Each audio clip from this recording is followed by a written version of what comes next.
Awaiting the kick from Jack Podlesny for an SEC championship. Here we go. And LSU will bring it out to the 25-yard line to start offensively. And the guy we've talked about so much, and for good reason. He's been really special when healthy. He's the heart and soul of their offense. I mentioned 65% of their offense is Jaden Daniels, the transfer from Arizona State. There's his numbers, total yardage, second most in school history. And he'll set his offense up at the 25. John Emery is going to start in the backfield with him. Josh Williams is back from a knee injury, and he is healthy and ready to go as well. Mason Taylor, the tight end, in motion on the first snap of the game. And it is Emery right in the middle of that line, and that's going nowhere. Nazir Stackhouse meets him at the line of scrimmage. And here's our Dr. Pepper lineups. The rest of the LSU offense. Josh Williams, I mentioned, missed a couple of games with a knee, and he is back and healthy to join Emery in the backfield. Daniels, first throw is complete, out across the 30 to the 32, and got it to Malik Neighbors, their #1 receiver in number of catches. When Jaden Daniels is playing his best ball, he brings the scramble with the passing game. But we saw him against Alabama, and he was accurate early, and that's what got this LSU team rolling in that football game. LSU 49% on third down conversions. Here's their first one of the ball game. Third down at 3. Again, Taylor will move from right to left. Daniels the quick throw, and he got it slant out to the 40, complete. And it was Jeray Jenkins for the first down. You got to win one-on-one battles when you go against this Georgia defense. They're going to challenge you. Tennessee couldn't do it. But LSU started the game saying, we know we're not going to be able to pound the ball inside against this defense. We're going to have to loosen them up. So far, so good. Yes.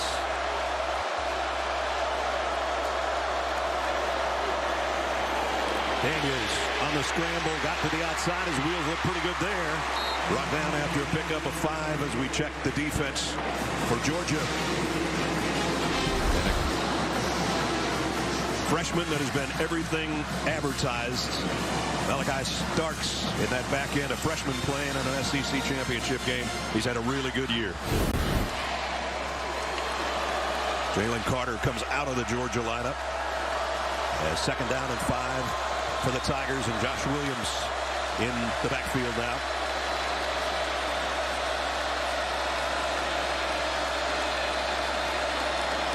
Fakes it to Williams. Daniels loads, has all day to throw, and threw it way out of bounds, incomplete. Intended for Kayshon Boutte, or he's the closest guy anyway. And that's the strength Kirby believes of his defense. Smart veteran football players, especially Chris Smith. Their safety, middle of the field, nothing open. Everybody blanketed, had to throw it away. So they face their second third down. They picked up a 3rd and 3 a couple of minutes ago. 3rd down and 5 here. This is where Georgia wants to make an impact. Right. 3rd and passing downs.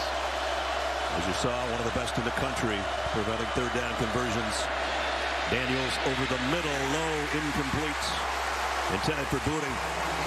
And they're going to have to punt it away. Yeah, and if you watch the tape, David Bullard, number 22, all year has been tough to throw the ball. One of the top, as tipped up front that ball was, but one of the toughest guys to complete passes all year. They're averaging 4 yards per target against Bullard. One of the best in the country. Tresman Marshall, as Gary mentioned, got a hand on that pass. And it forces the punt. Ladd McConkey. 3rd tackle on the field who can catch passes. What a weapon. There he is. Big O. They call him that due to his jersey number. First down at the 21. And LSU equal to the task on the first snap, much like Georgia. Allegay with the stop on Kenny McIntosh. And the LSU defense, the Tigers, getting Jarek Bernard Converse back from a concussion that forced him to miss a game a week ago. So that helps their secondary. No gain on the first carry for Kelly McIntosh. Second down to 10.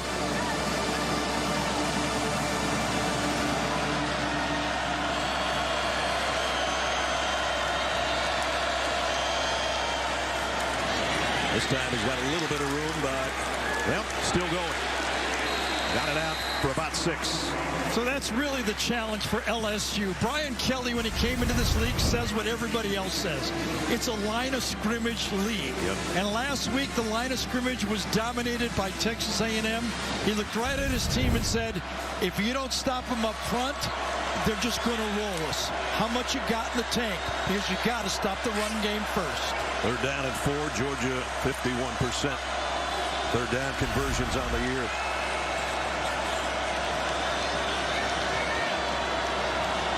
Let's see if Stetson Bennett will put it up for the first time. Scans the field, running out of time, lobs one to the far side, incomplete, intended for McIntosh. Well covered over there, and Georgia will have to punt. Yeah, Micah Bakersfield that time, the inside linebacker ran right with it, makes the play. Watch him playing right there, stays with his man, crowds it, and then he goes and takes it. Nobody open to throw. Maybe there was, but Stetson Bennett took his eyes off downfield and was looking for the running back. Nothing there. Baskerville, one of the only 2 LSU players to have played in that 2019 game here against Georgia. So Brett Thorson will have to kick. He sure did. Clayton has to backpedal. Oh, got nailed as soon as he got the ball at the 17-yard line. Call a timeout, and now Georgia fans will really let him know. And as we've done a number of LSU games in this building when they were going for the championship, not as many LSU fans as normal. It's not 50-50 as you counted. Jake from State Farm. I really want that personal price plan, so I'll admit it. I'm a bath bomb guy. Dude, you do not need to get that personal. The State Farm Personal Price Plan simply helps you create an affordable price just for you. For real? Who's ready for their jazz bath? No? Who is that guy? Jazz bath? Call or click to get a quote today. Like a good neighbor, State Farm is there. You hear that? No. This cheesesteak is so freshly grilled, you can still hear it sizzling. Listen. The sizzling, the chopping, the spatula. I can hear it too. Me too. Actually, it's the Hello? Cheesesteak? grill. Grill right in front of you. It's a Jersey Mike's thing. A sub above. And he's going to hold on. You called that touchdown. Saw that sack coming. Predicted the pizza tasted better than it looks. And, of course, you knew the game's not over until it's over. So this NFL season, put your skills to the test with FanDuel's free games for a shot at $1 million in prizes. FanDuel, make every moment more. Tomorrow, it's a huge tilt in the Twin Cities and a rematch of last year's AFC Championship. The NFL is on CBS. Let's play Lingo! Lingo, series premiere January 11th on CBS. You say you can't be home to watch the Army-Navy game presented by USAA on CBS? Well, visit CBSSports.com or download the CBS Sports app on your phone or tablet to stream the game live. Tune in next Saturday at 3 o'clock Eastern. We'll be there from Philadelphia for Army-Navy. Now it's time to do Project Smarter, presented by the Home Depot. You got a quarterback that moves around a lot, find yourself a spy. Yeah, I think that we're early in this game, but A&M used the spy very effectively against Jaden Daniels. We talked to Kirby, the architect of this Georgia defense. He goes, I don't like to do it. We will, but we will not feature it. Yes. And I said, will you have more than one? Yeah. He said yes. Yes. Who were they? I'm not telling you that I like part. you guys a lot, but I'm not telling you. So after the timeout, first down from the 17. Daniels rips it near side. Good throw and catch near the first down marker is Malik Neighbors. Neighbors came in as their leading receiver with 58 catches. One of the spots they look at right here. Emory Jones, true freshman offensive tackle. That is a pressure point. Does a nice job right there, doesn't he? He on that side and Campbell on the other, both freshmen. Down the middle, complete. Butte. And he picks up about 7. Yeah, we're not talking about freshmen that, is redshirted. We're talking about guys that played high school football a year ago, going against this elite Georgia defense. A little bit of tempo here for the Tigers as they got 7 on that. Well, even if they don't go fast, they freeze Georgia's defense. They can't substitute.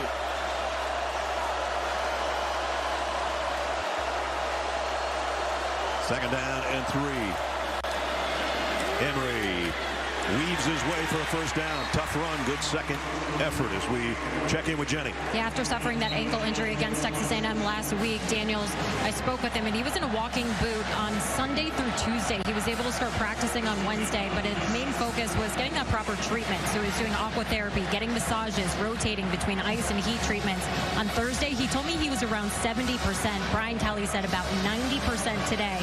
But guys, he told me he just doesn't want to second guess himself mentally in today's game. He's got both cleats spatted up to make them even. And when we watched him play before, neither shoe was spatted up.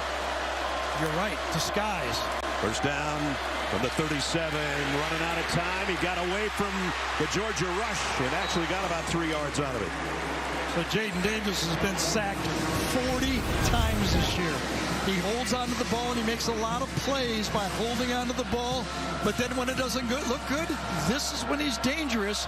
We'll see how dangerous he is with that ankle today. Dumas Johnson came on that late blitz and had a hand on him but couldn't control him. And now it's another first down and on the run. Malik Neighbors into Georgia territory and another first down to the 42-yard line. Malik Neighbors has caught, that's his 40th first down this year, best in the SEC. When he catches the ball, he's gaining yards after catch, and he got a lot right there. Got 18, and so we've got an offense in the opponent's end of the field for the first time. First down at the Georgia 42. How much pressure will Georgia bring and try to keep Jaden Daniels in the pocket by filling up the pocket with an extra rusher? Emory maybe got 3 out of it before he's pushed back by Smile Munden. So this is the zone read play that LSU runs all day. It's part of a triple option.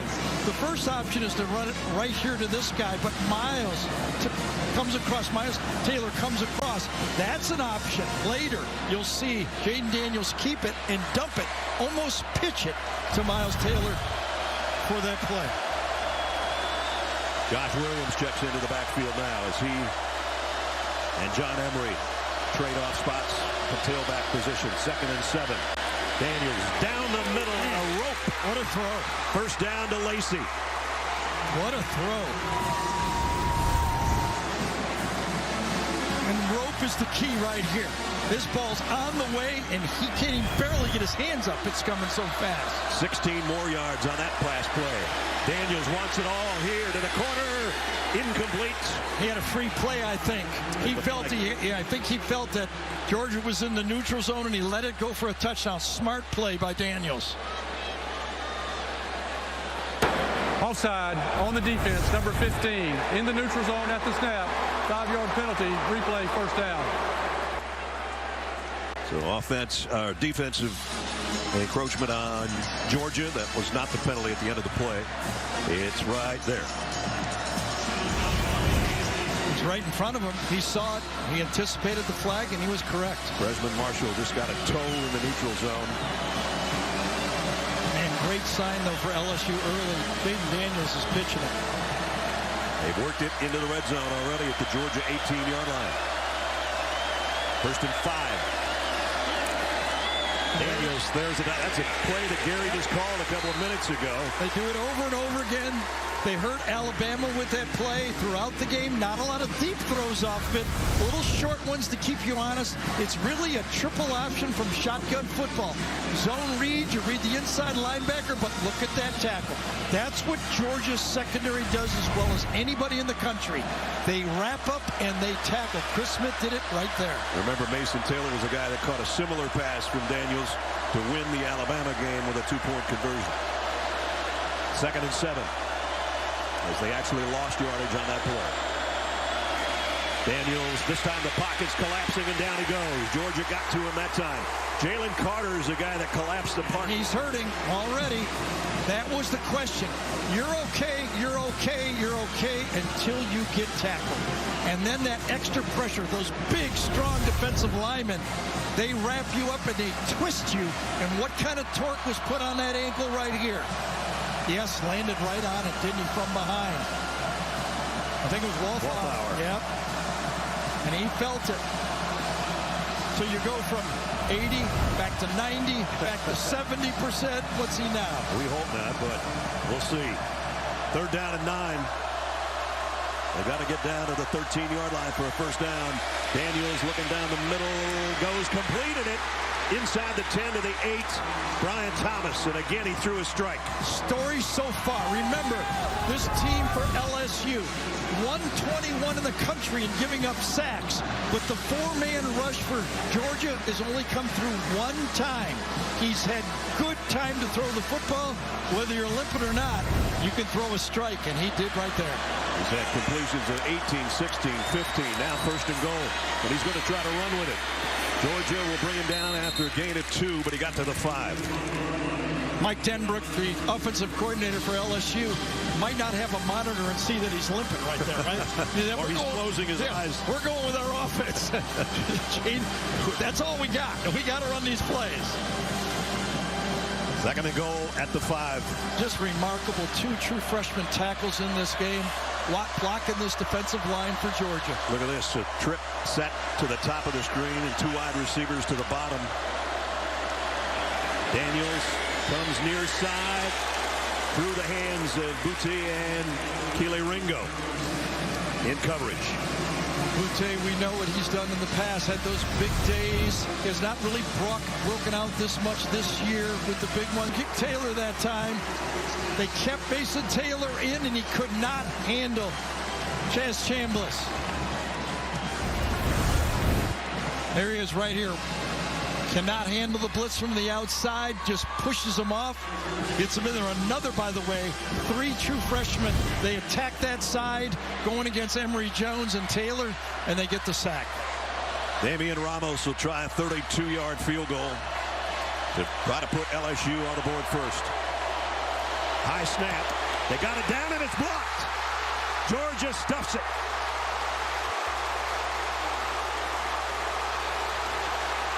And now here comes the run back.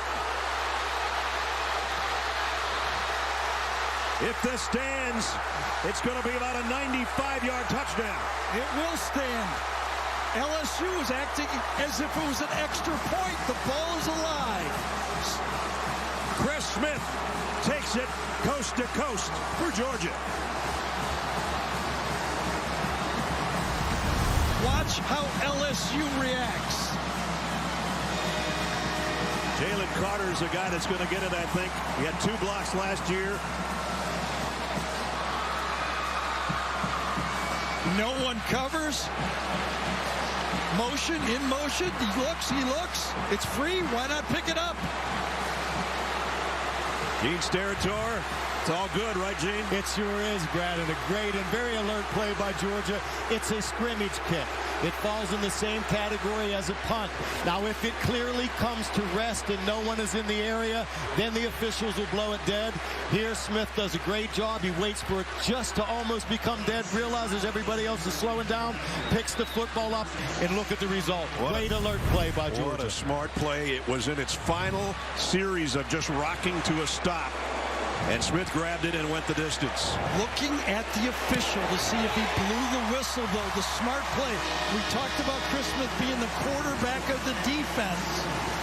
There, he makes the heads up veteran football play. Block up front first. Oh, nice. Remember, that's how this LSU team started the season. The block extra point up front against Florida State, and they get one on the field goal. It was Nazir Stackhouse. So first down LSU from their own 25. They wasted a long drive of 13 plays before having the field goal blocked, and now they go back to the ground game. Josh Williams for about 7. Same plays, zone read. They're reading the linebacker, split zone. They're bringing Mason come across. The tight end comes across. Off of that, they're going to run the quarterback. They're going to throw passes off it. It's a staple. One thing about this LSU offense, they start their tight ends out wide, and then they insert them back in. There's a shift on the defensive front for the Dawgs, and the throw out in the flat is complete to Williams. Nice stiff arm, and Josh Williams first down in Georgia territory. And nice job by Brian Thomas, number 11. Watch him get the block at the end of this play. Goes out there, and that's the last one that springs it against Ringo on the play.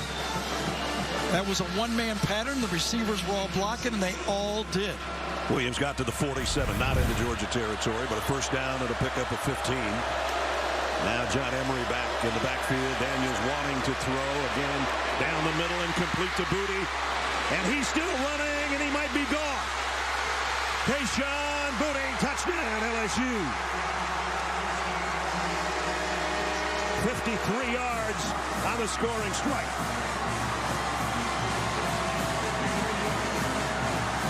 And the story so far, time to throw the ball, and watch just a square in from the slot, wide open.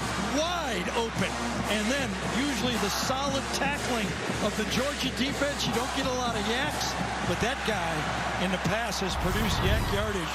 And you know, if you're LSU, Brian Kelly looked at his team and go, we ran a 14-play drive, we caught a bad break. Right. Let's go out and play football, and LSU did. Now the point after from Ramos, who had that field goal blocked, has the extra point perfect. Said hang in there, it'll come. He has, and he joined every part of it, blocking, being a good teammate, and paying off today. So it's 7-7, but Georgia's offense has barely been on the field. They're back out there right now. Our very cool shots are brought to you by Goodyear inside Mercedes-Benz Stadium in Atlanta. Yeah, it always happens that way. When you get a return for a touchdown, defense goes right back out there. 3 plays so far in this first quarter. What are we down to? 2 minutes and 21 seconds to go in this first quarter. They need the Georgia offense to give their defense a blow here. They need a few first downs.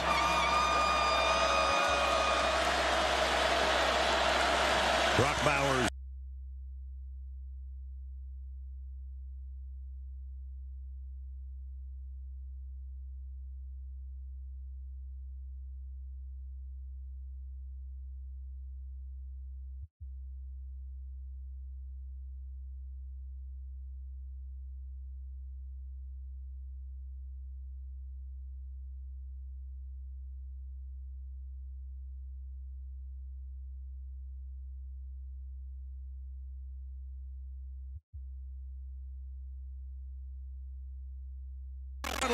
Well, the veteran quarterback, Stetson Bennett.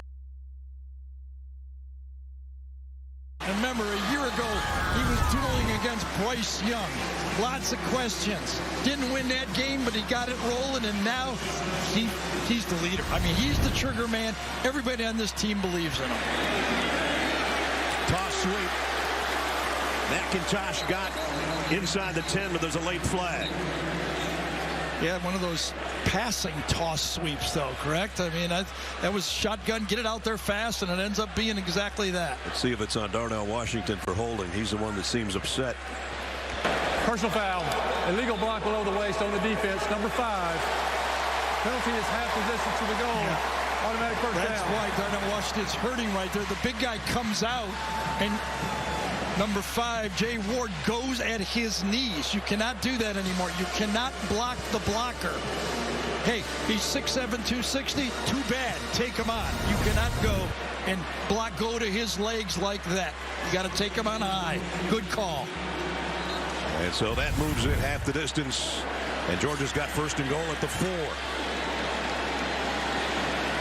A quick move down the field, courtesy of Stetson Bennett and Brock Bowers. And now they're knocking on the door. Only about a yard for Kenny McIntosh. So Georgia struggled in the game we did against Kentucky in the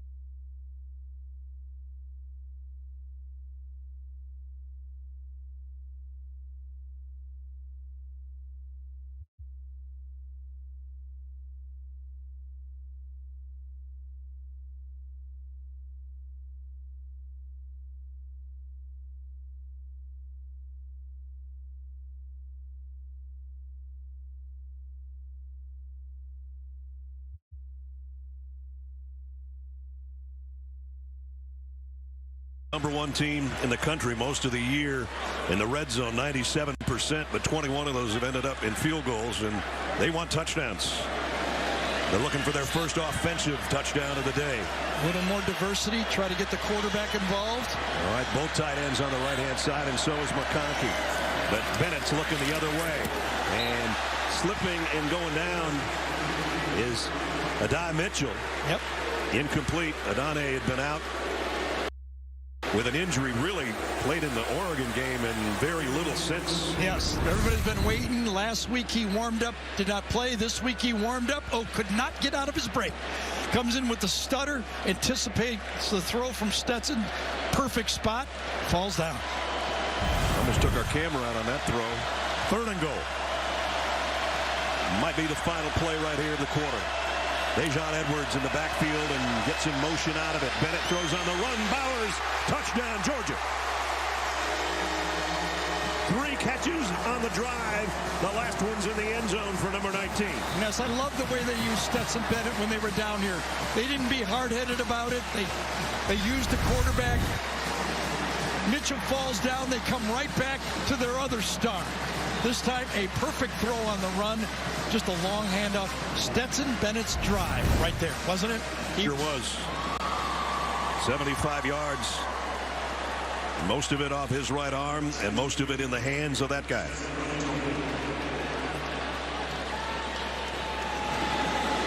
Podlesny in for the point after.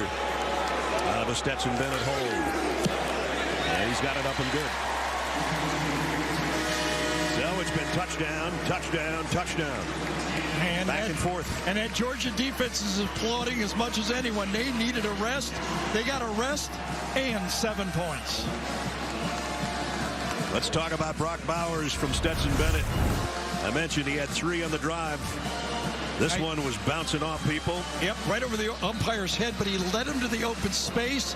Then the crossing route. That was the 32-yarder there. Bowers, they have, I don't know if this is an oxymoron, Ness, but the Georgia tight ends are somewhat of they're unicorns, but they're different. One guy's a unicorn athlete, the other's a unicorn freak at tight end. They got 2 unicorns. Can you don't that? Usually you don't see one. You don't see 2 unicorns very often. So Stetson Bennett, that's his 17th touchdown pass of the year. He's already over 3,200 yards throwing, which is more than he had a year ago, even though he had more touchdowns last season in the 15-game campaign that brought him a national championship. Ness, in this game a year ago, Stetson Bennett threw 48 passes in the loss to Alabama. They went to him. They went to him on that drive. CBS Wednesday. Survivors all new with shifting alliances and heated competitions. It's anyone's game. Don't miss a new Survivor Wednesday at 8, 7 Central on CBS. By the way, special thanks to Jeff Probst for being the voice and the face of the opening tease for our game today. That was sensational. Jeff, thanks. That was cool. And how about our guy, Bill O'Brien, putting it all together. Yep. Had a bad night last night. He's a USC fan. Right. But a great morning right here with that tease. You can't have everything. Yep. I wonder which one he'd trade if you asked him. Now this should end the first quarter. LSU first down.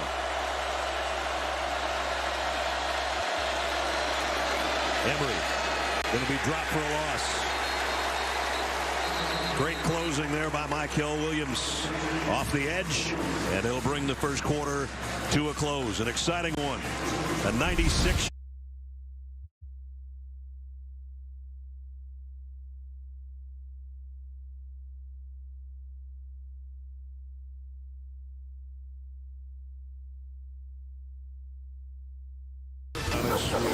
into quarter number 2. And a second down and 12. The mascots are going at it here. LSU at the 24-yard line. Run blitz, the throw high, incomplete, intended for the tight end. Georgia picking the ball up here, and that was incomplete. I think was it caught in midair? Well, we better look at it again. It's an RPO, gets there just as it happens. It bounces off his helmet. Yes, that's an interception. Thought it bounced off the ground. So did I. But next look, it bounces right off the back's helmet, tipped again, and then intercepted. Unbelievable. Wow. I thought it hit the ground for sure. Well, we saw it bounce. We just didn't know it bounced off the helmet of Besh. Watch it. Boom. Nice defense off his helmet. Tipped by Bullard. Intercept. That's the ultimate tip drill right there. Again, off the noggin. And Smile Munden has a big smile because he was the recipient of the second bounce. Great defense again from the secondary on the RPO. Boom, boom. You got it. First interception of the year from Munden, and Georgia sets up shop. Great field position at the 22. Let's see if they go for a quick strike. Bennett does. Got it. McConkey, touchdown.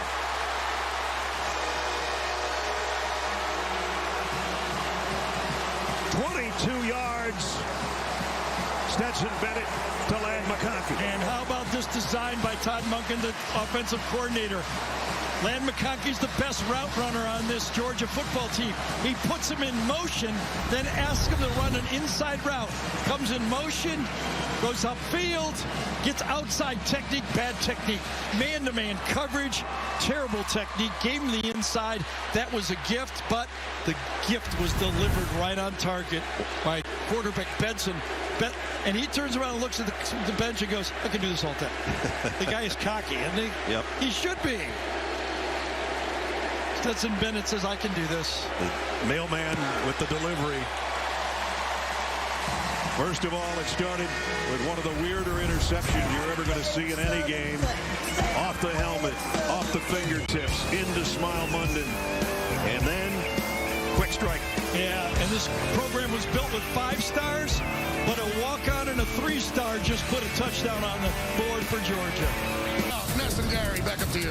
Now, Georgia right now isn't really thinking about that, but they've only had the ball for 4 minutes today, and they've got 21 points. So Ugg's a happy dog right now. Podlesny will kick it away. LSU will let this one go, bring it out to the 25-yard line. We were just going to bring Gene Steratore in and welcome him to be in the booth with us when that weird interception happened. Also, the rocking ball on the field goal. And I got my buddies at Tony's right now going, I didn't know you could run a field goal back for a touchdown. Yeah, it's a scrimmage kick. You know, it was a great play, very alert. And listen, guys, I can tell you, for years, I've listened to these two great voices. Now when I look to my left and actually see you, it's a surreal moment. It's so great to be with you. You say that same thing to Nance and Romo every week. I don't believe it. Good to have you with us, man. Great job, Dan. It's great having him. That way we don't have to see everything. We got an expert over there, right? Exactly. Jaden Daniels hit as he throws, completes it. Another great throw. And almost a first down. Remember, he gets an interception on that play, but it was actually Javon Bullard, number 22, Javon Bullard, that made the play. That's tough throwing it. You got that big guy coming in on you. Can feel him. It's got a mouthful of Jalen Carter right there. But they got 9 out of it as he hung in there. Pressure coming again. This one is an overthrow. Incomplete. Intended for Brian Thomas again. And Jalen Carter making another pile back there. I think it'd be the first non-quarterback taken in the draft. Will Anderson's a project, but this guy, to me, is a load inside. Last year it was Jordan Davis who got all the press, but this guy was almost as effective. And since he got healthy after the Oregon game, and it took a long time, he's changed the defense to make him that much better. Yeah. When Harold Perkins Jr. came on for LSU, they changed. And when this guy got healthy, so did Georgia. Third down. It was a big third down to try to stay on the field here for LSU, down 2 touchdowns. Mason Taylor moves over on the left-hand side. They give it to Josh Williams, and he's going to get dropped for a loss. So I think right there with that call, you can see that this LSU staff does not believe Jaden Daniels is 100%. In the past, you would see that quarterback power. First down for the 17. Jayden Edwards goes for 3 or more. Ness, you know, we talked about Todd Monken calling plays. How would you like to be Matt House now, defensive coordinator for LSU? He's been gearing up his defense all week. We got to stop the run. We got to stop the run. So the last 2 drives, Stetson Bennett burns them. Yep. So now what do? You get your guys there. We got to stop the run and the pass. That's it's a little harder to do. It's a little harder to do. You got to force them to pass, and they burn you bad.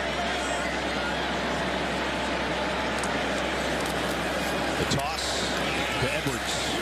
LSU stretches it out nicely. Very little gain, maybe a yard. Will bring up 3rd down and 4 or 5. They have been successful so far, though, staying strong and not giving up those big gains in the running game. That was early. That was the game plan, because Ali Gay and B.J. Ojulari, they got hammered a little bit against that Texas A&M team, and you knew Georgia would come out and attack them. Yep, and in Georgia powered Georgia Tech to almost 270 yards on the ground last week, and yet here it is, number 13 throwing it around with a change of pace today.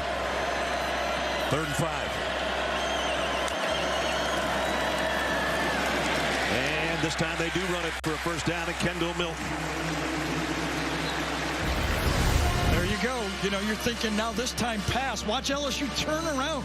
Linebackers are searching up wide receivers, and the call by offensive coordinator Monken is going, no.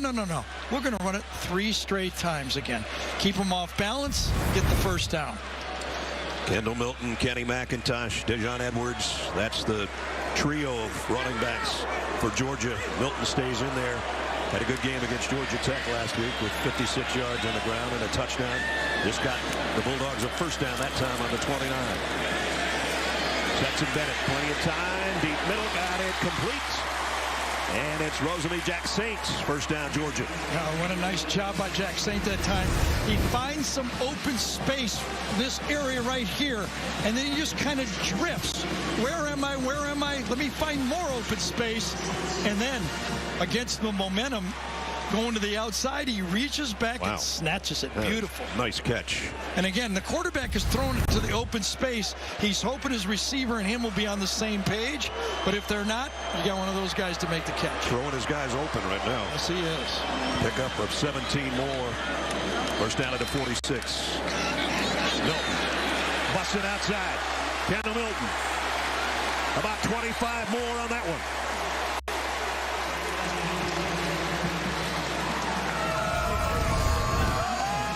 Going by that, you got big tight end, gets the block. Oh, look at that block by Washington at the end man on the line of scrimmage. Dylan Bell is downfield, but Washington cleans it up. First down at the 30. They go right back to Milton on a toss, but he's going to lose a couple of yards. Watch Bowers and Washington, the 2 unicorns, 2 different types, 19 and 0. Bowers gets one guy inside number 0. Rosemary Jack Saint gets his block. Point of attack, 3 on 3. They all do their job.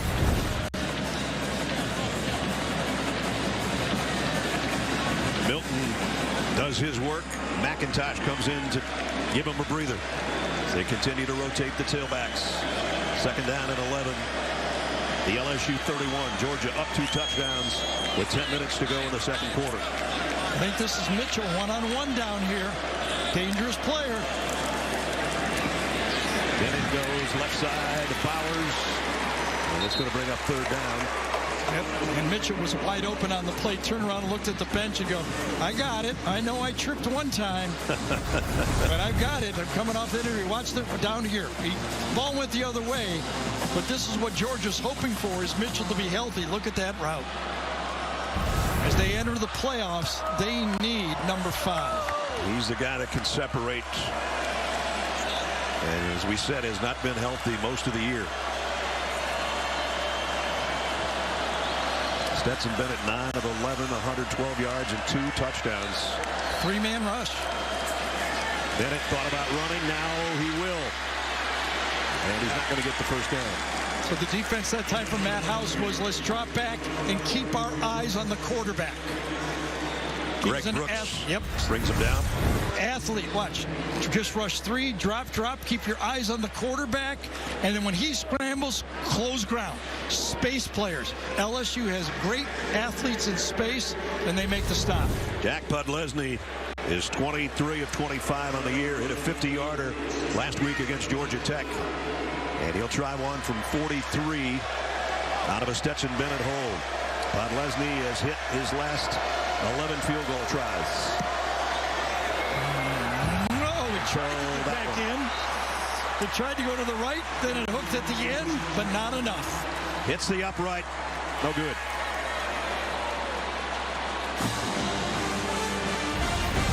Watch the rocking motion at the 4-yard line and says, I think I'm going to run the other way with it. These are not things you just see every day. And then the pass intended for Jack Besh. Besh uses his noggin.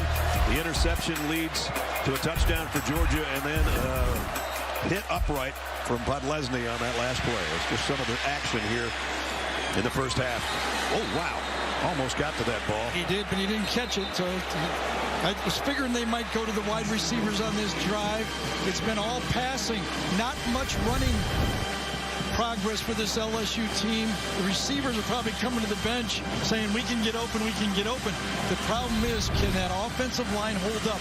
Because I think 7, 8, 11, 10, they can get open for LSU. Second down and 10 at the 25 for the Tigers. All the receivers bunched in tight in this situation. Jaden Daniels goes down the middle, and that one's in and out of the hands of Booty, intended receiver. And Dumas Johnson, the inside linebacker, made the hit. Sure does. This is a strike inside, but watch. Dumas Johnson anticipates it. One hand on the right side, knocks it down with his left hand. Good defense. Butkus finalist playing that middle linebacker, and Daniels going deep. Man out there, almost got to it, and no flags. That was Kamari Lassiter in coverage. I know it's hard to fault the quarterback when you're throwing it 50 yards downfield, but being thrown it a little earlier, he actually underthrew the ball. You see Neighbors have to slow down, hopes he gets an interference, but Lassiter doesn't do enough to get the call. So, punting situation again. Punt, a blocked field goal, a touchdown, an interception, and a punt. There's only one bright spot in there. And McConkey is back around the 35-yard line. Ramblett. Punt will back McConkey up to around the 24 on the fair catch. There's 7:54 remaining in the second quarter, and Georgia leading by 2 touchdowns. It's time to test your knowledge with today's Aflac trivia question. Which is the only 3-loss team to win the SEC championship game? Right now, LSU 9-3 coming into this one. Georgia undefeated at 12-0, 8-0 in the regular season in the SEC. And going back to work, and Adonai Mitchell again is in the Georgia lineup. They've tried to go to him once. He was probably open another time. Let's see if they try him sometime in this drive. There's AD.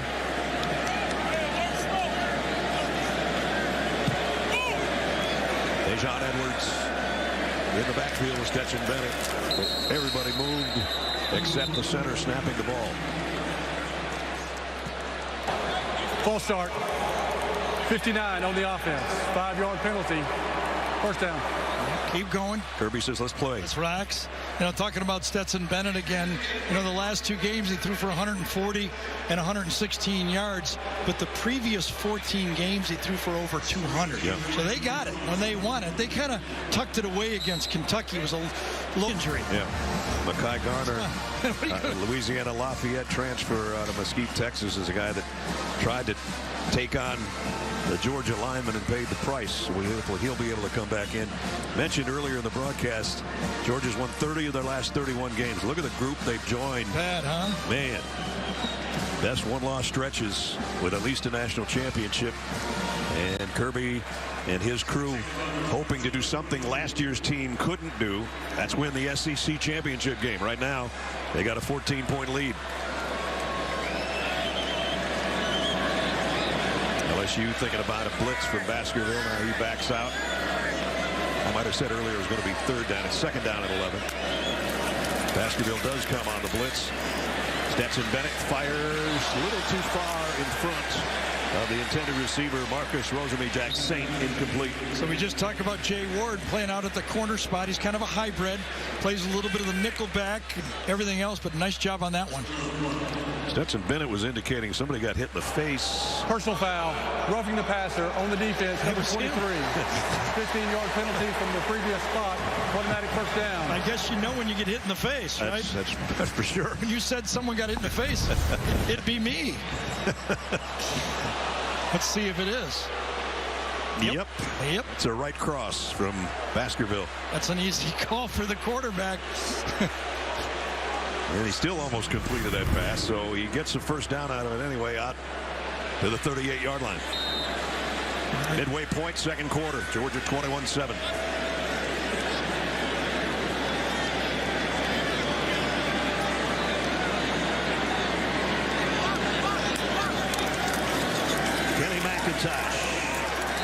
Trying to keep his balance, but his knee hit down after a yard or two, I think. Harold Perkins is the closest guy to him.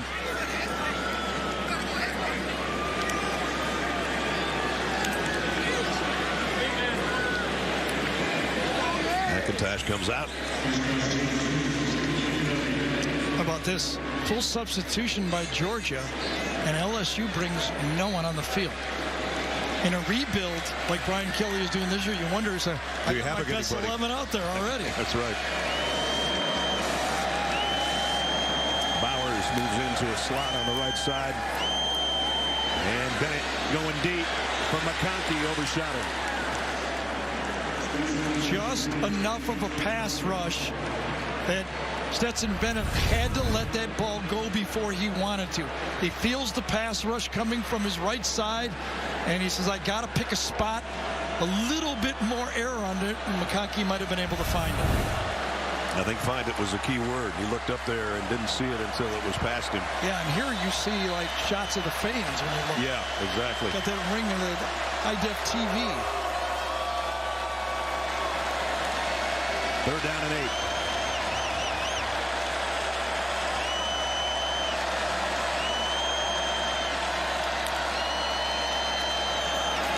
Slips a little bit as he throws. Still got it complete to midfield to McConkey and a first down. I didn't think he was going to get enough on this ball, but he did. Yeah, Broderick Jones has got the key matchup over here. You got Harold Perkins. No, it was Ojulari that time coming around the end. Got just enough of him. Pump fake, late throw over the middle, and still got it complete. You know, on that one right there, now that's complete. But you got the feeling, as he looks over, that if that wouldn't have worked, he'd had to talk to Kirby Smart when he got over, right? He had a personal conversation with the coach. This didn't work. Now watch how he lets this go. He'd be going, we don't need this. Just take the easy one. He looks over, I don't, coach. I know. I shouldn't have done that. Dominic Blaylock with the first down catch. You'd almost feel it when he let it go. Yeah, they had to look to the sideline immediately. First down at the 39. They've mixed it up, run and pass in the last couple of minutes on this drive. Brock Bowers in motion. 2-yard gain for Kendall Milton. Great story for this LSU defense as they look at it. You know, 21-7. Remember, one of them was a, special teams touchdown. They have bottled up the run.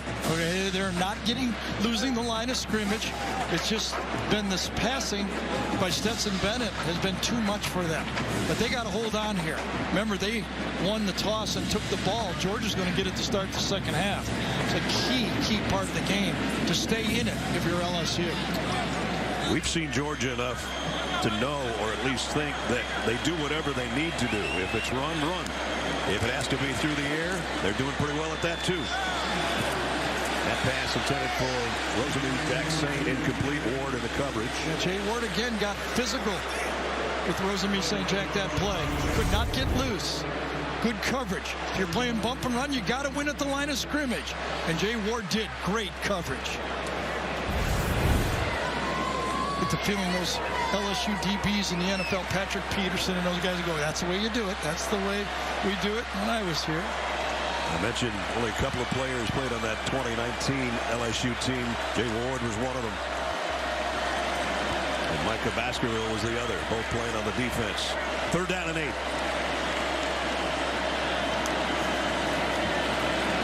Bennett fires down the middle, complete, 1st down, and it's Dominique Blaylock again. Stetson Bennett felt it was an all-out blitz on him, and he knew he had one-on-one. He just had to wait just long enough. He can feel, he sees it man-to-man, right in the face of the blitz. He lets that ball go. Courageous throw. Warren McClendon shaken up on the play for Georgia back around the 47-yard line. You ever see one of those linebackers coming at you with that 4.6, 4.5 speed, and you know you got to wait as long as you can and then let it go. Your release becomes very quick. Yeah, you got to be quick. Oh, yeah, we need these now. You know what we do need?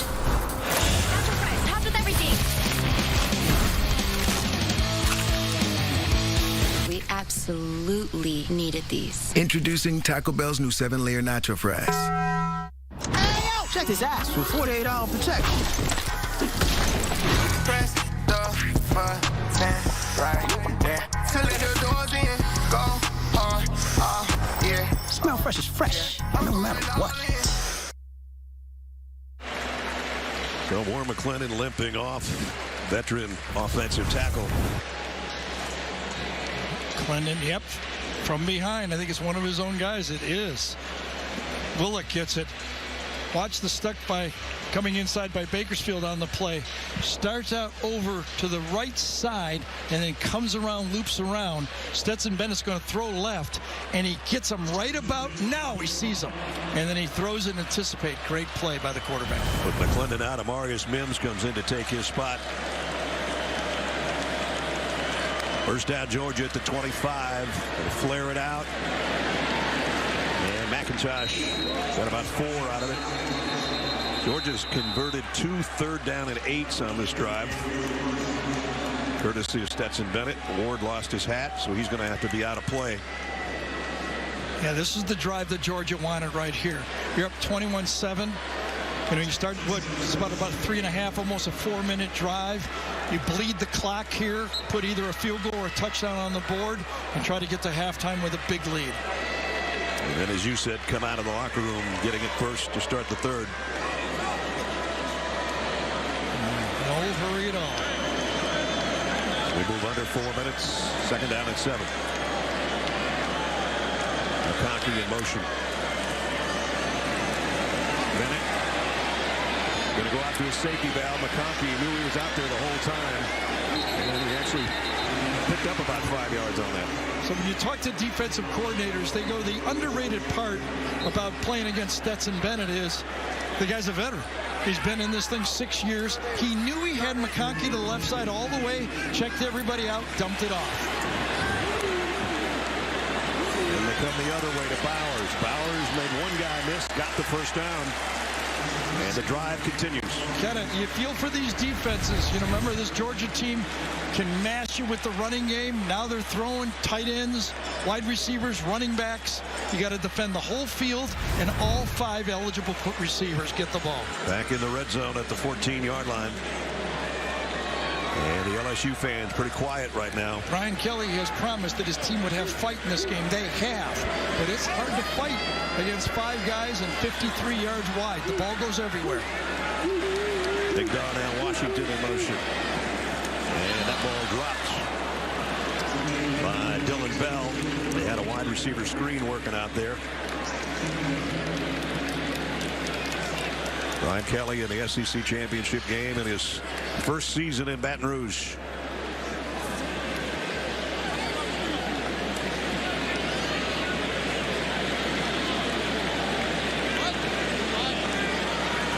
Georgia only 53 yards rushing.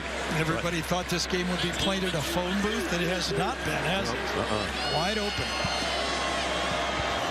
This is a cell phone game. Yep. Bennett down the middle to the end zone. Touchdown, Darnell Washington.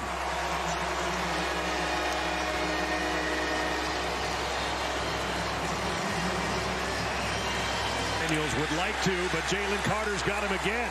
And I wonder if Kirby Smart will dare take a timeout here. Did you see that at the end of the play? He lifted him up with one hand. One hand. My, oh my. I'll tell you, I think he's the best non-quarterback draftable player. Might even include those guys. But look at him fight through two people. And then watch this. Lift him up. With one hand. Oh, my goodness. That's like, I'm going to be the #1 draft pick right there. The crowd is in a frenzy over that play. And Jalen Daniels is not so happy about it. But he didn't throw him down. No, he actually lifted him up and then let him down. Remember, that ankle will not be 100% for Jalen Daniels till the spring football. What a play. Gee. He reminds me of Chris Smith, the old Mississippi State defensive tackle, playing for the Kansas City Chiefs.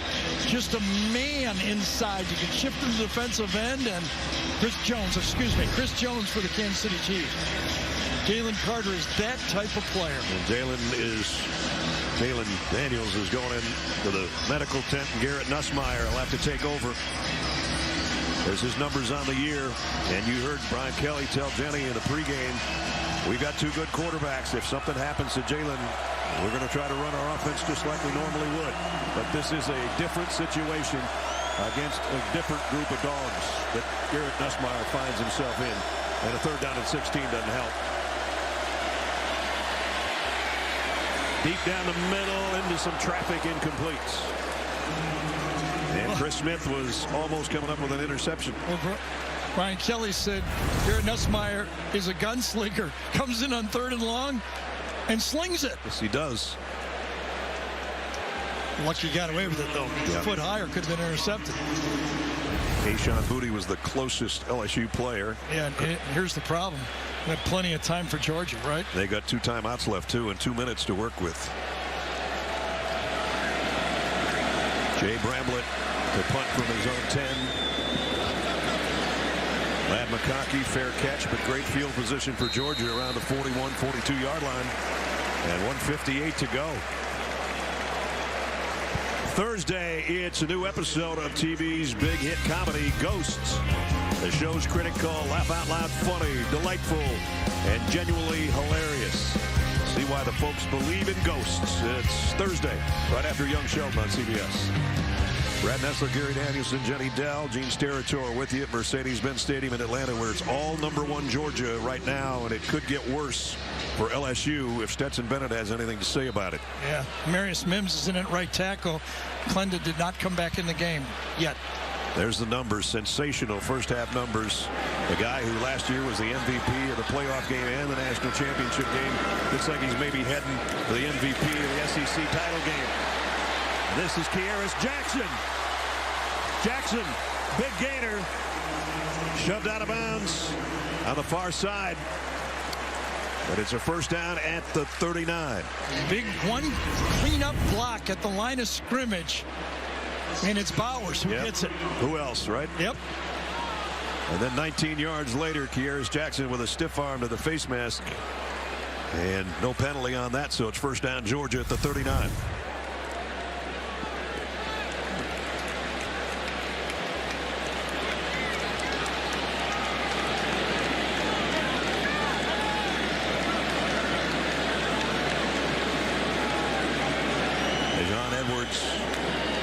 In the backfield will get the carry on the counter, and he busts off the left side and goes for 15. Back-to-back plays, clock stops. 2-minute offense can't be any better than this. Safe plays, and finally the counter. I mean, all game it's been here, it's been there, but they haven't busted it till now. It's a first down at the 24. And still a minute and a half to go in the half.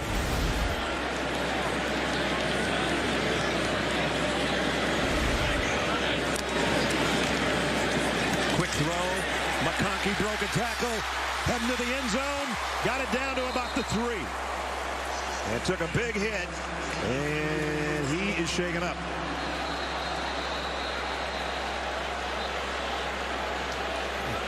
Hopefully he just took an a helmet or something to the knee. It's not one of those. It's one of those brute.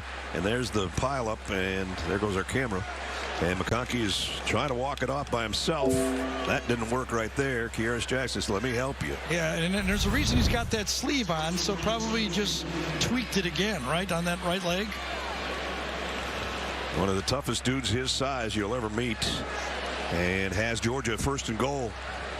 So Georgia hasn't even had to take any gambles with any play so far. 2 quick screens and a counter play. Yeah, landed right on that right knee. Yeah, it's not supposed to go that direction. So it's first and goal at the 2. McConkey trying to walk it off, but probably heading to the medical tent. Meanwhile, his teammates out there with a chance to really make this uncomfortable for LSU. Dejon Edwards, not this time. Good job by Baskerville to stand him up. May have lost a yard, actually. I think Kirby is going to take a timeout here. They got 2. Yep. Good management. Got 2. Still can call any play in your playbook down here with 1 timeout in your pocket. College football playoff standings as we came into the weekend. Remember, Georgia undefeated, Michigan undefeated. Tonight they take on Gary's Boilermakers for the Big Ten title. TCU, the number 3, lost to Kansas State in overtime for the Big 12. If you missed it, USC lost to Utah last night. So there's going to be some fireworks. Yeah, and 2 pretty big name schools sitting there at 5 and 6. Yeah, aren't they?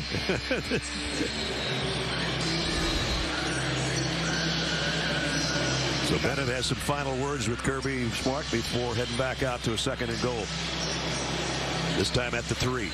Yeah, I think the call here is a pass, though. That way you got 3rd down if you can keep your timeout alive for 3rd down and go either way. If you run here and don't make it, you probably have to take another timeout, and then you have to pass. So right here, I think this is a passing down.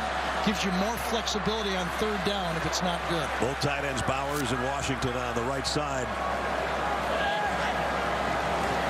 Here's the rollout. Bowers is in the end zone. So is Dylan Bell. Touchdown, Georgia. Yep, that's the strategy.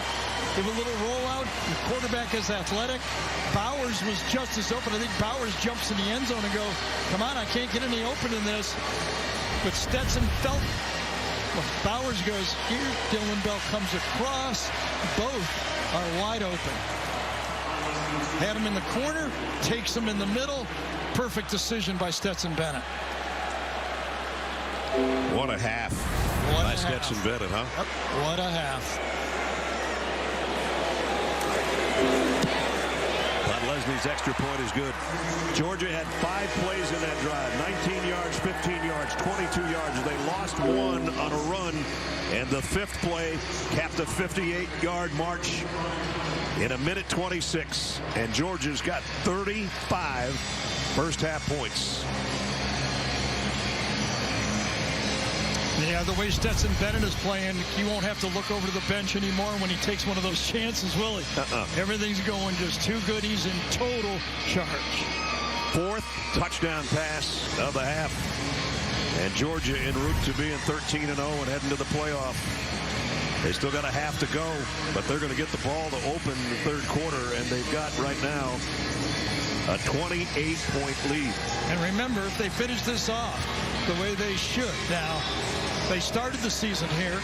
Their SEC championship here, and the first playoff game will be back here. The Peach Bowl will be here in about 28 days. Yeah, the Georgia players will be buying apartments so often. So LSU will come out to the 25-yard line in a big hole. Invesco bringing you today's Scholar Athletes. Noah Kane for LSU. Ladd McConkey, who's had a huge game here in the first half for Georgia.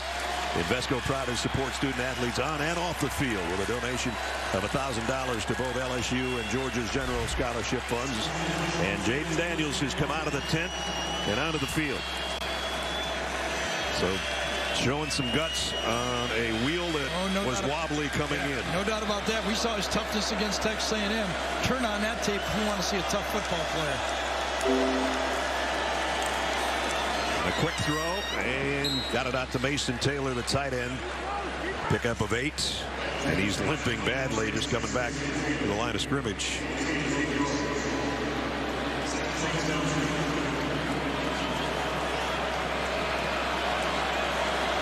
He's had way too much of Jalen Carter and company in this first half. Daniels, nice catch and a first down. Brought in by John Emery. One-handed it.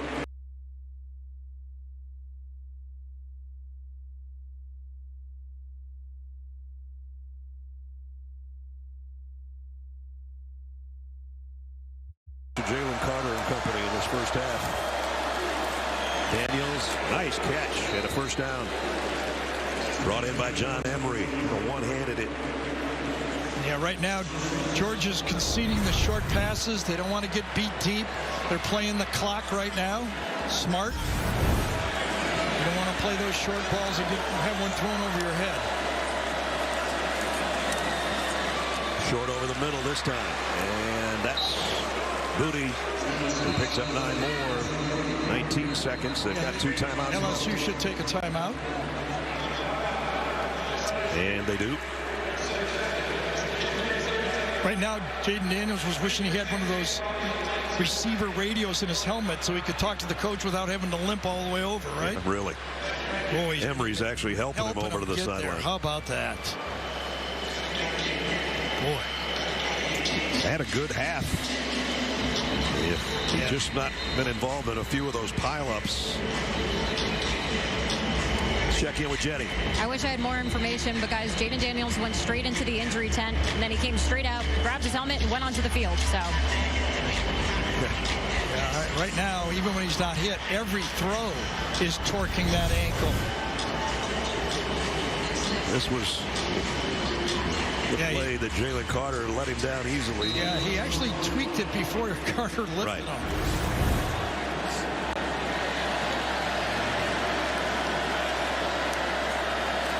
Four-man rush for the Dogs. Daniels, nice throw and catch out to Besh. How about that by Besh right there? 35-7 game. You're laying it out for your teammates right now.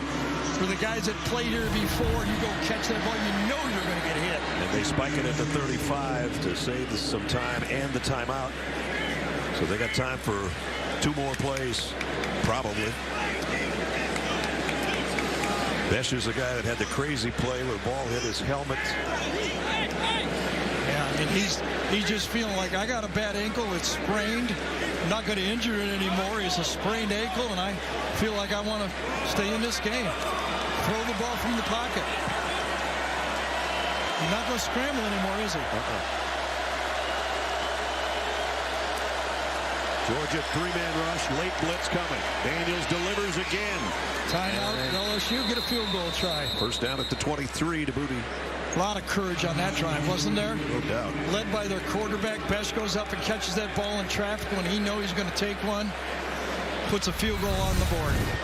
That was a pride drive by LSU right there. Yeah, they'll try to put a field goal on the board. The last one was blocked, but it definitely got them in field goal range.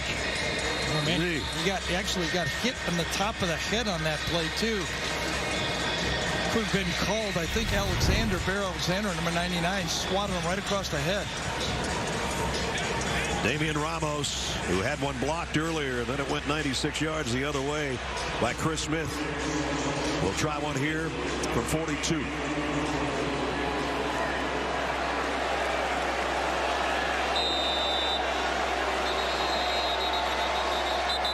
And let's see if Georgia's going to take a timeout. I wonder if they were, looking up. They all were looking over at the bench. Are we on defense safe? Are we trying to block the field goal? And Kirby said, let's just take our time here and get lined up right.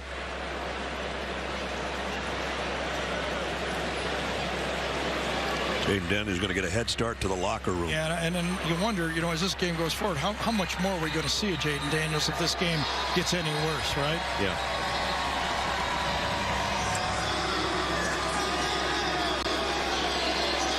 And a quick timeout. Jaden limps to the locker room. Ramos, he'll try from 42. The one that was blocked was a 32-yard attempt. Try to get some points here to close the gap a little bit before halftime. Ramos drills it. Good kick, and the rush was excellent by Georgia. They got close to him, but he put it through. Yeah, the timing had to be good. On the block, the snap was a little high. It looks like here, everything was this time low, but they got it off and almost blocked by Lassiter, didn't it? Yep. Good job by LSU to get something out of that drive, and they did it because their quarterback's got a lot of guts. Sure does. That ends the half, but it's 35-10 right now with undefeated Georgia in command and Stetson Bennett with 4 touchdown passes. Brian Kelly's with Jenny. Coach Jaden Daniels clearly banged up out there. What does the quarterback situation look like in the second half? I don't know. I mean, he came out and he's obviously gritty, fought through it on that drive, led us to a field goal. So he's a tough kid. He's obviously banged up, but he wants to play, and he's out there competing. Thank you very much, Coach. Georgia looking all of their #1 ranking. They've been questioned at times about, are they good enough? Did they do this? So we're holding their breath, saying we can't win with them, and he's doing it again. Can this guy go back-to-back national championships? Incredible. They're halfway to the playoff. We know that. And this Georgia team is built so many different ways. You know, I mean, they can run the ball at you, tight ends, wide receiver. They've just got a lot of ways to beat you. Oh, big hit. Dejon Edwards on the return. It was Harold Perkins down on special teams to make the stop. Take a look at our trends in that first half. We just talked about it. Tied for most in the first half in an SEC championship game, tying Mac Jones in 2020 against Florida. Jaden Daniels played really, really well. And courageously and knocked around. And, of course, crazy plays. 96-yard block field goal is the longest play in SEC championship history by a yard. I think BJ got it right. Brian Jones said, if they want to make it a game, LSU, you got to stop them right now. Now, let's see what they can do. And there's the 2 tight ends, both that caught touchdown passes, going from right to left to set things up for Kenny McIntosh to break one off the left side, and 8 yards, maybe 9, as he pushes his way out of bounds. It does feel like the LSU team playing courageously, doing all they can. They just don't have the depth. This team is not built as deep. They can't substitute. They tire out. You got the feeling that Georgia, as this game goes on, is going to start pounding on them. There's Jaden Daniels over there trying to encourage his teammates. So it looks like we're going to see him when they get the ball back. We'll have to wait and see. 2nd down and 2. The toss to McIntosh. 1st down and a bunch more. Out to the 38. Yeah, we wonder as this game goes on, and you know, you're shaking hands with coaches, you might not be going back in the game, right? Not. Maybe that is what it means. Yes. And that would be a whole bunch of Garrett Nussmeier, as BJ predicted. And the Geico halftime report. 1st and 10, Georgia. Quick slant, complete. Rosamie Jackson out to midfield. Throw and catch and pick up with 12 more. Yeah, you had the option. You could go left to go the quick screen. You got the easy one to the right side. Nobody over your slot receiver. Just take it right in front of you. Right at the midfield stripe. Flags down. Stetson Bennett hit as he throws. And is it intercepted? It's very close. And again, penalty markers on the play. I think LSU was offsides, and that forced the movement from Georgia. Let's see what they call here. David Smith will let us know. Right now, they're still. Eventually. Must be differing opinions here. What happened, right? Meanwhile, Greg Brooks is saying, I thought I picked that thing off. Here's a call. Offside on the defense, number 11. 5-yard penalty. Replay, 1st down. Ali Gay is the guy that jumped. Veteran defensive end, playing in his 5th year.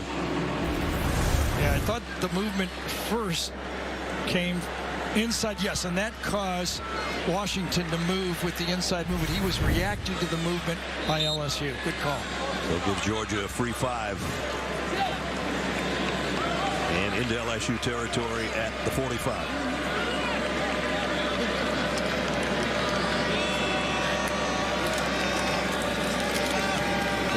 Josh lost the football, scooped it up on his own, and then is hit and dropped at the 47. Going into this game, if you talked about Georgia in this game, a lot of people would say if they don't turn it over, it's going to be hard for them to lose. This time, Harold Perkins knocks it right out of his hand, trying to make the tackle, and scooped up, as Ness said. Georgia came in -2 turnover ratio as Kenny McIntosh is getting a little love and a little lecturing from the head coach over there about dropping the ball. And in the meantime, Kendall Milton comes in to take a spot. Yeah, they only got 4 of them, so they got 3 more guys that can go.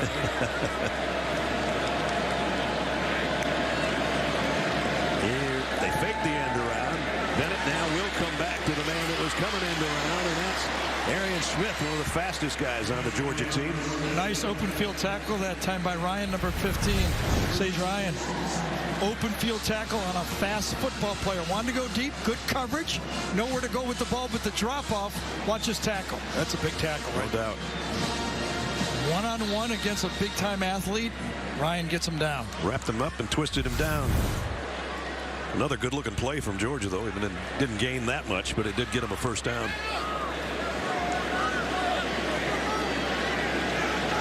Bowers shifts from one side to the other. From the 40. Kendall Milton into the middle of the pack. Broke 1 tackle. Got 5 out of that somehow. Running tough.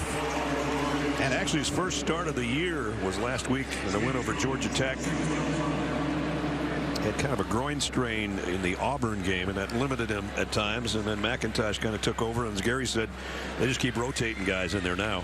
They don't have a big 1,000-yard back, but they've got one that came in with 650 and one with 420 and another one with 600. So those are the 3 guys. Just one note again, Georgia, Warren McClendon still not back in the game, number 70. They're starting off right offensive tackle. On 2nd and 5, ball's out again. And this time LSU's got it. Some confusion between who was going to keep that, whether Bennett was going to pull it out or whatever, and then it just harmlessly lay there before Jacqueline Roy covered it, but there is a flag. I wonder if Stetson Bennett will get called for blocking one of the players for LSU trying to go for the fumble. Yeah, he wasn't going for the ball. No, and he was not in his vision, so he was out of his vision, came from the angle and threw his body low. I think Bennett could get called here. Watch Stetson. He thinks it. Personal foul. Illegal block below the waist. Number 13 on the offense while the ball was loose. That penalty is declined. The fumble recovery by LSU. First down LSU. And ran for 7. Those 3 games against Florida, Ole Miss, and Alabama made this season for LSU. No doubt. So Nussmeier, the son of Doug Nussmeier, the Dallas Cowboys quarterback coach, takes over. And wants to throw on first down following the fumble recovery. And he laid one in there to Booty. Kayshon Booty. First down. Booty comes clear across the field on this one because Nussmeier bought some time, laid it in. I thought Chris Smith had it all the way, but he waved at it and missed it. Picked up 20 yards on his first completion. Now they can go inside of the ground game to Josh Williams. And Williams got to about the 35. Let's get some injury updates from Jenny. Yeah, we got some big injury updates on the Georgia sideline. So Warren McClendon and Ladd McConkey, they are out for the rest of the game, dealing with the left knee injuries. And then Tyke Smith, the D-back, he has a right shoulder contusion. He may return, guys. I'm going to go check on what's going on the LSU sideline. All right, Jenny, thanks. Nussmeier into some traffic. Touchdown. Malik Neighbors. How about that in relief duty? Malachi Starks, number 24, the deep safety, thought he had it all the way. But the gun by Garrett Nussmeier beat him. He got it there so fast. Watch Starks right here, the freshman. He thinks, I got him, I got him, I got him. Whoa! They don't have him. AT&T 5G pylon cam. Malik Neighbors, his second touchdown catch of the year. That's a big one. Well, BJ said they need to get a stop, and then they need to... Let's take a look at the GMC game changer. This guy has changed things from the very beginning of the ball game. 4 touchdown passes, 2 to his tight ends. That one to McConkey. This one Darnell Washington. The other one was Bowers. And then Dylan Bell right in the middle of the end zone. Yeah, that's the toughest part if you're a defense. You know, a go-to guy, when you got one receiver, you can kind of lean your coverage to that guy. But this offense, with the tight ends, the running backs, everybody involved, that's the strength of this offense. Georgia diversity. They can run the ball with power, but they can spread it out in the passing game. 21 for 26. That's quite impressive. Speaking of 21, that's how many guys have caught a pass for Georgia this year. So that's the spreading around Gary's talking about. And this time it's a nice and straight handoff to Dejon Edwards for 5 or close to it. So McIntosh bobbled one. He goes out of the game. Milton bobbles one. He goes out of the game. And they bring in number 30, Edwards. And that's Sage Ryan heading to the locker room for LSU.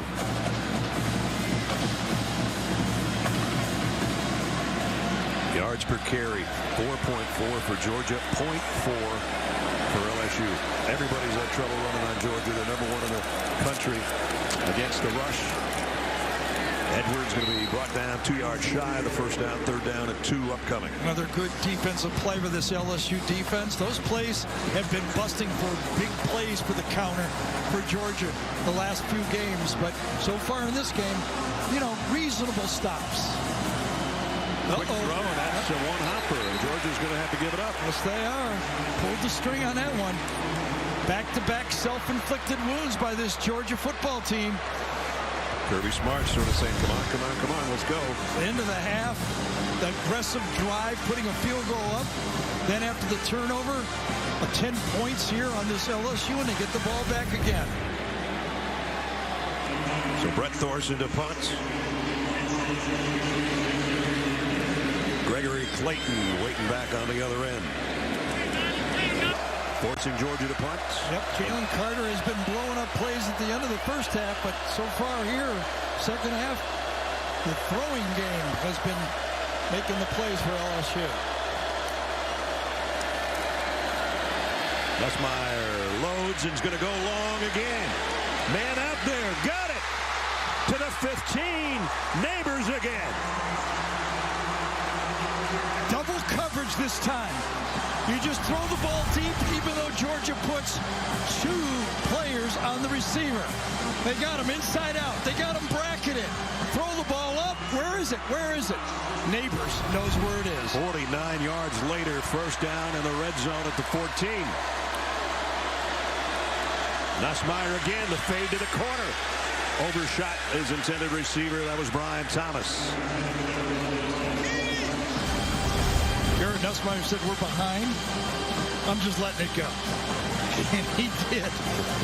Malachi Stark says, boy, I haven't seen this all year. This guy's got a rocket. So second down and 10. The ball just shaded inside the Georgia 15.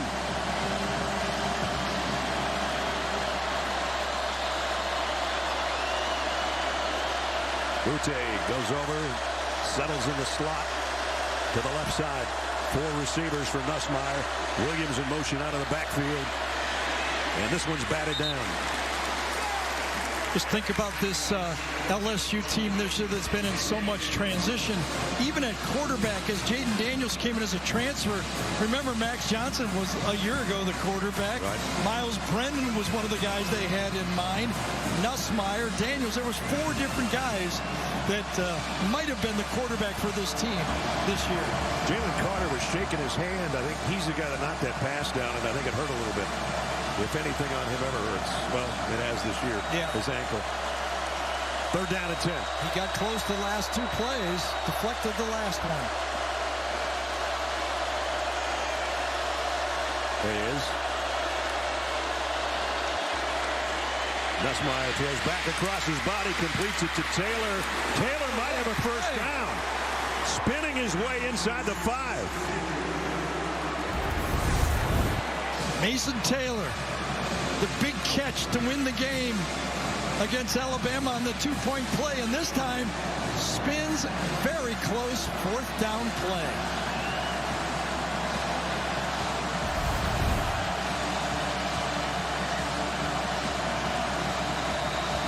And now officials going to blow it dead here. They're going to bring a replay review. The ruling on the field was the runner was short on the 1st down. I think this is worth a review, don't you? Absolutely. For the 4th down at about 2 feet, and Georgia kind of helped Taylor's way around that one. When they were tackling him, they sort of spun him forward. Yep.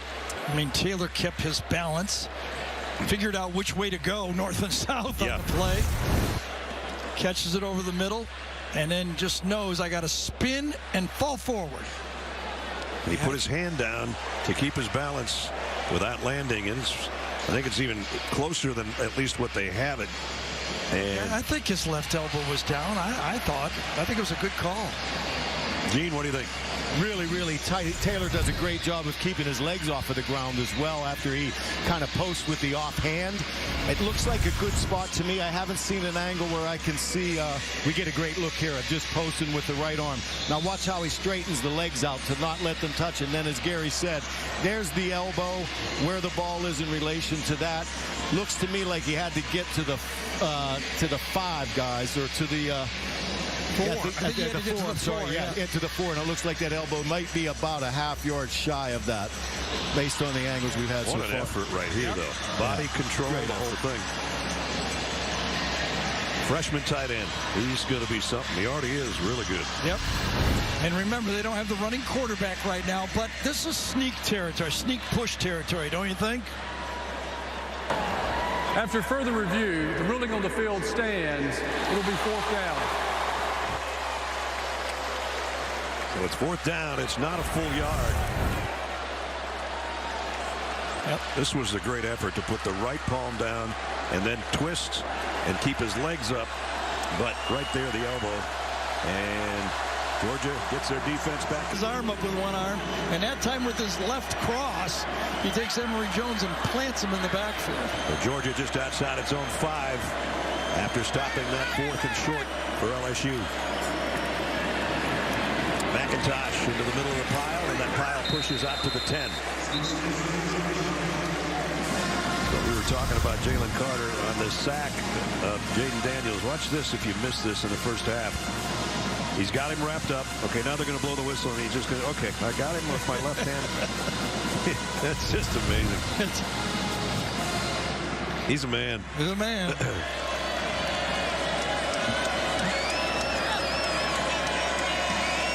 If you're an NFL team, do you have to watch any more tape than that right now? No, I don't think so.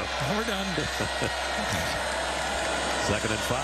Nice play. Good play from the backside. Yeah, absolutely. And that was Ali Gay. Been around a long time. He's made a lot of good plays. And coming in the back door this time. Right around the end right here. Q just gets in there. Beats the block this time by Washington. Just blows right through. Right now Washington thinks he has him. Nope, he does not. Ali born in West Africa. Didn't move to the United States till he got to Seattle when he was about 12 years old. Yeah, what do you call here if you're Todd Monken, okay? I mean, do you trust Stetson Bennett enough? Seems like he's earned it. I would think. Nope, they go quick short. Slip screen, 1st down, a bunch more. Yep. Rosemy Jack Saint. He's got it all the way out to the 26-yard line. They let him throw, but they threw safely, right? They got it out there. Tried to throw a quick screen earlier on the last possession. Stetson threw it into the ground. This time, remember, in college ball, you're allowed to block downfield if the pass is caught behind the line of scrimmage. Bowers is blocking. Another block, and boy, nice 1st down. Georgia needed that badly. That's the way you draw it up. Yep.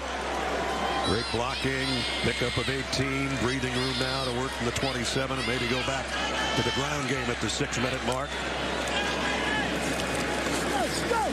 Kendall Milton. And Milton, good game for Georgia. So Todd Monken dialing up the plays up there in the press box right there. Todd Monken, his first job was at Grand Valley State as head coach, Brian Kelly. How about that? He's hired the guy calling the plays today for the other team. Todd was a wide receiver coach as well at LSU. Little Grand Valley State in Michigan is where he got his start and where Brian Kelly earned his chops being a head coach. And worked his way up Central Michigan, Cincinnati, Notre Dame, and now here at LSU. 2nd and 3. First down run. Kendall Milton, open field. Milton in a foot race. Kendall Milton pushing tacklers off. And he's all the way down. Pretty sure everyone got a good block here on this one, Ness. Just watch that front, that offensive line. Van Pan does a good job. Just, oh my gosh. Center, Cedric Van Pan, 63, takes the nose tackle completely out of the play. 50 yards later, he's at the 15-yard line. So that's why Georgia gets you. They kind of start wearing on you. That offensive line that's up for the Joe Moore Award is the best line in the country. Especially this group at LSU. I mean, they're fighting out here. They do not have the numbers to rotate in. McIntosh. And he gets 4 more to the 11. Remember that earlier in the game when Georgia substituted in the middle of their drive and LSU looked to the sideline and the coach went, you're the guys. You're going to have to stay out there. That's right. Kendall Milton. That was his longest run of the year, 51 yards. He had a 44-yarder, which is his previous long in the win over Georgia Tech a week ago. So a couple of big chunk plays from Milton. Now McIntosh in there on 2nd down and 6.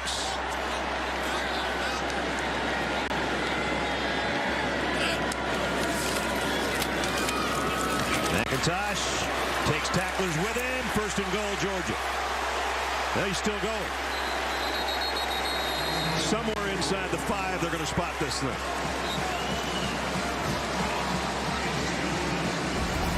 So you bobble the ball, you can take it out of the game. When you come back, you start running like you're possessed. Milton does it. Now McIntosh is doing it. 1st and goal at the 2. McIntosh. Touchdown. Standing up.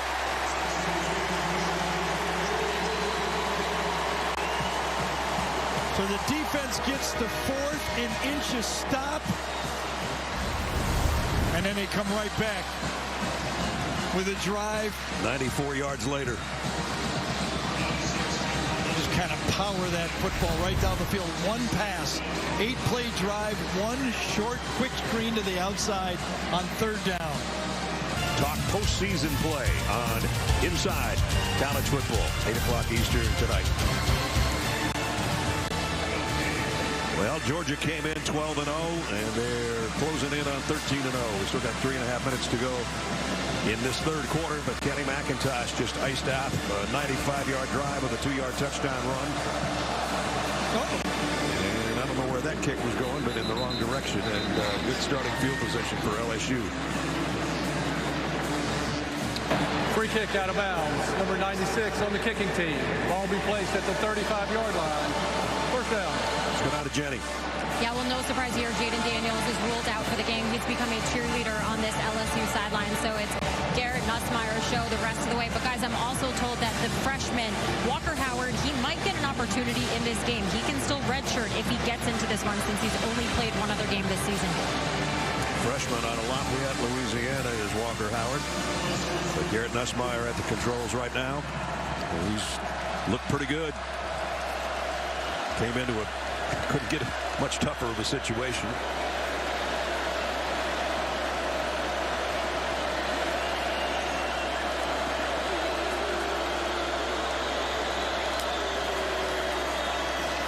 Looks left the whole way and got it out there to Booty, and he's got 7 before he's run out. See why Garrett Nussmeier was a highly coveted recruit, can't you? Yeah. I mean, he's a pocket passer, quick release, very, very confident. There's his numbers on the day.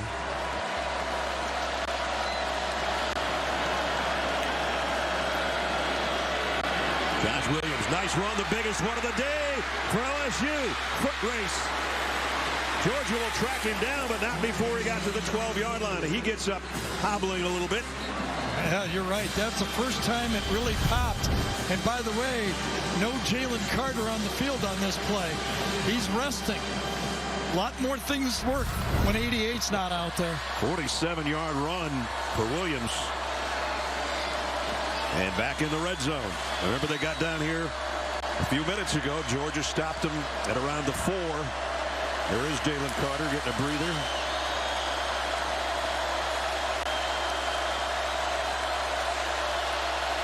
John Emery in there right now at tailback. But it's Nussmeier on the fade to the corner. Incomplete. Keely Ringo. Yep. Penalty flags down. Going to get called. Keely Ringo lost the ball. And when Jenkins went up for the catch, he panicked. Well, maybe rightly so. He didn't grab Jenkins. Pass interference on the defense. Number 5. Foul occurred in the end zone. The ball will be placed at the 2-yard line. First down. See, can't find the ball, out of position, runs towards the receiver. He knew he was in trouble, and he just ran a latch down. It's a no-brainer there. So he comes out. The big guys come in. The yard line is the 2. And Noah Kane in the backfield with Nussmeier. First and goal. Snap was late. Kane driving forward.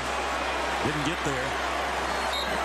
Something didn't look right on that play. I thought it was the legal procedure myself. I thought they were moving before the snap, didn't you? Something looked odd. Maybe. Yeah, I thought the left side was moving on that play. Well, now they're a yard closer. Second and goal. Kane. Touchdown.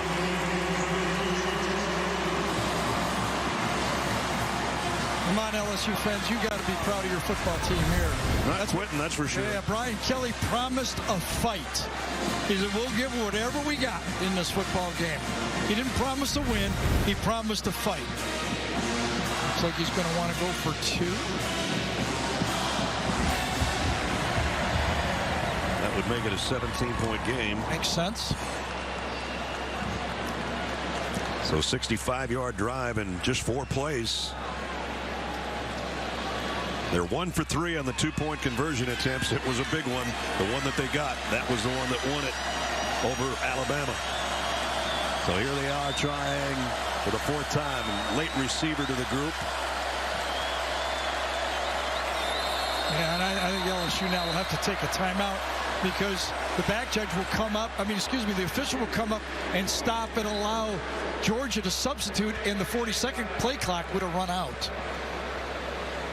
So LSU takes their first time out.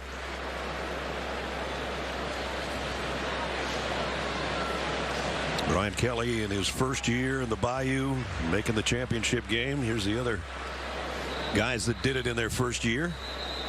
Les Miles, Gus Malzahn, Jim McElwain. Yeah. Interesting also, I know, Brian Kelly will not win Coach of the Year of the SEC, but, what a year he had. In most years, you might make an argument that the guys ahead of him, Shane Beamer, name's got to come up. Yep. Kirby's name's got to come up, right, Coach of the Year? Josh Heupel. And, of course, Josh Heupel, who probably will win it. Good year of coaching here in the SEC. See what they've got for the 2-point conversion. Josh Williams, the tailback. Stack receivers to the right side to the bottom of your screen. And Mason Taylor is always a good call. Down this close. He just went in motion and set up on a stack on the other side. Nussmeier throws high and incomplete. Not able to get it to Brian Thomas. And so it's going to remain 42-23 with a minute 46 remaining third quarter. Tigers hanging around. They're gonna know my name. Tomorrow, with the playoff picture still developing, it's a late afternoon showdown featuring 2 of the league's best. A rematch of last year's AFC Championship game, when Patrick Mahomes and the Chiefs take their show into the jungle to face Joe Burrow and the Bengals. They're gonna know my name. All hail Sunday. Chiefs, Bengals. Tomorrow, the NFL is on CBS. Now, tomorrow, huge NFL doubleheader here on CBS featuring the Jets taking on the Vikings at 1. Then in the late window, rematch of last year's AFC Championship game. The Chiefs head to Cincinnati to take on the Bengals tomorrow. The NFL on CBS. So, Ness, I'm thinking if you're teams that are watching this game, you know, Ohio State's watching this game, Alabama's watching this game, and they're going, we can throw the ball pretty good. You know, we would play these guys, you know, if we get a chance to play them. And remember last year, actually the last game that Georgia's lost, Bryce Young went 26 for 44 for 421 in this championship game. So watching LSU throw the ball around, you know, Ohio State's going, just get us in there. We'll take our chance. Well, we'll see who gets in there. Yeah, interesting decisions. You got to figure Ohio State's in. I mean, they were 2 teams above them lose. Now, what happens with TCU and Alabama, right? Isn't that the big question here? Yep. And Georgia will come out to the 25. Michigan plays Purdue tonight. Yep. And here's the teams we're talking about. And TCU's courageous game today. I mean, you watch that game, and it's hard not to believe they're a championship football team. I mean, you know, there's this little thing about who's the best team. I know Tennessee is thinking, well, we beat Alabama. We should be in this conversation. But can you come from number 7 and pass up 5 and 6? So it seems like the committee's kind of boxed themselves in here, doesn't it? Never been a 2-loss team in the playoff. And that one continues to hold. Oh, what a stiff arm by McIntosh, but Baskerville just shakes it off. Still straightening his helmet out, though. Nice collision. And I always felt that should be considered going forward as a potential penalty in college rules. You know, if you're going to call hand to the face mask on a pass rush inside for the defensive player, why should the offensive player be able to take on an oncoming tackler? You got to watch your straight arm and not hit him up high like that, in my mind. Something I think college football should look at. And 2nd and 7. Bennett. Whoa, what a strike to Bowers. He was completely blanketed, and that's Brock Bowers. He's a freak athlete. He's 6'4", 230 pounds. He's lined up next to a guy in Washington who's 6'7", 6'8", 270. So he looks small. He's not. He's a normal-sized tight end. And Bennett goes. Dropping the mic. Oh boy, here we go. Hey, you want to play quarterback? You got to be a little bit cocky, right? Yeah. Well, we know that being around you all these years. First down at the 49 after a pickup of 24. Many reasons to be humble, but you have to really try not to be. And Edwards brought down by his collar, but it was the front collar, so no flag on Roy, who made the tackle. Georgia fans were thinking it was face mask. I don't think it was. Nope. It's the front of his jersey and shoulder pads.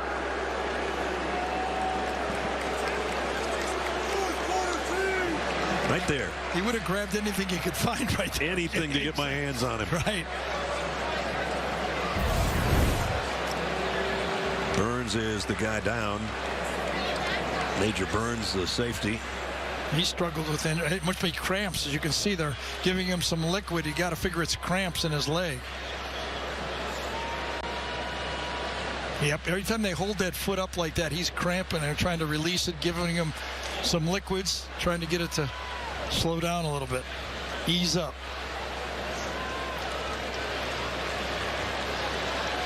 So he's going to come out, at least for a play, as we're nearing the end of the 3rd quarter here. Yeah, and probably unlikely that Georgia will snap it. They'll wait till the 4th quarter.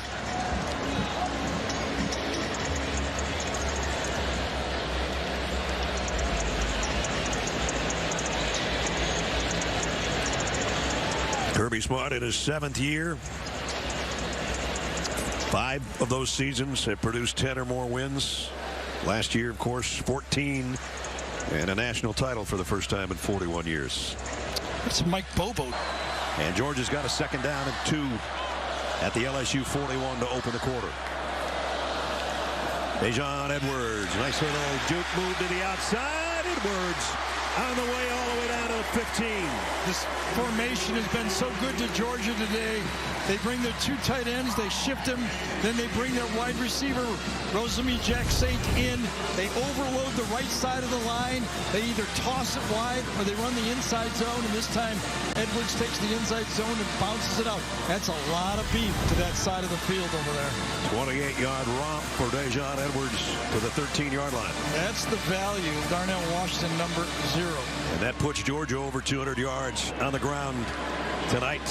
It's like having 3 tackles, 6 offensive linemen in the game when he's in there. Dejon, little stutter step. Almost popped it out the backside. Baskerville brought him down. The last time they attacked, this time they bring Washington across. The split zone play, run it inside, and you're right, just picked his way through there. Give it to him again, not this time. Perkins and Roy and company are there. Yeah, nice fight up front by LSU that time. They're not looking at the clock. They're not looking at the scoreboard. They're looking at their brothers right next to them and go, let's finish it. Let's get a stop. Let's play LSU football.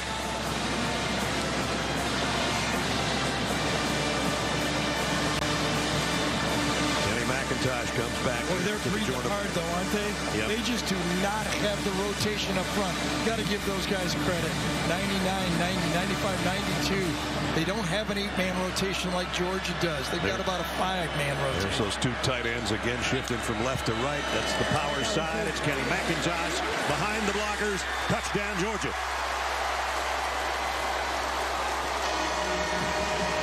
8-yard scoring run for McIntosh. Watch Darnell Washington, the big tight end on this play, how he finishes this into the end zone. Here he is. They're going to get it out. Remember, last time he came across to the left. This time he's leading it. Find somebody. Oh, I found somebody. Got a 6-foot zone. Nothing. Remember, you can't go low. You go high, it could hurt your knee, and you just get run over. Another physical play by Georgia's offense. And Georgia's going to go for 2 here. And now the chance of UGA sound out, and Stetson Bennett's trying to quiet the crowd. They hit 50. End around. And a pass. And a 2-point conversion to the guy that got the block. Give the man a little sugar. It was Adai Mitchell, number 5, injured all year. They figured when he was on the sideline, he's been working on his throwing, right? Couldn't get a lot of practice, playing a lot of catch. Coming around on the reverse, it's a pass all the way. Adane lays it out to the big fella. So Darnell's got a touchdown catch. Touchdown, Fighting Tigers. It bounces off his helmet. Yes, that's an interception. Bennett got it. McConkey, touchdown.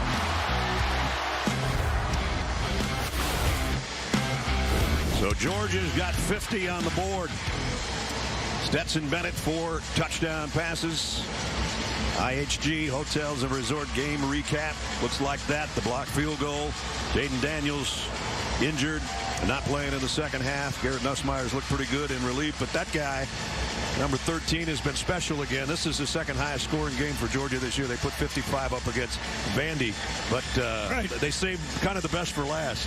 I got to say this. I don't know if we're going to be around, but I really would like to do the next LSU-Georgia game when somebody puts a 2-point play to go to 50. Brian Kelly's going to be running the tape of that in the locker room and the weight room from now on until they play each other again. Yep. I guarantee you that. There's no doubt about that. What? It's what it is. 50. Lesney's kickoff will sail out of the back of the end zone. And we talked about this guy about 3.5 hours ago. What a disruptor he can be in the middle. Jalen Carter. Yeah, that's easy scouting report to say this guy is a difference maker, isn't he? He's athletic, he's quick. And one of the cool things, when we asked Kirby who he reminds you of that you had at Alabama. Remember, Kirby ran that long run in championships, and he goes, thanks, and he goes, we didn't have one like this. And they had a lot of good ones. Think about that.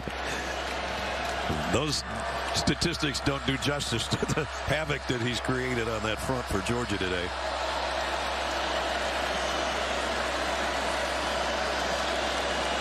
Mason Taylor, the tight end, settles in on the right side. Nussmeier going that way, out to Taylor, and he's got the first down. Nussmeier throws a beautiful ball, doesn't he? Yeah. Threw that ball quick. No wasted motion at all. Gets back, sets, boom. You know, I mean, can't do it any better. His dad was a quarterback coach. He taught him well. Yeah, he did. Smile Munden ran him out of bounds, but not before he got the first down. Nussmeier now 6 out of 9, and early for Jaden Daniels. Actually, the total yardage doesn't look bad for LSU. Scoreboard does that. Nussmeier, deep ball into some traffic, incomplete.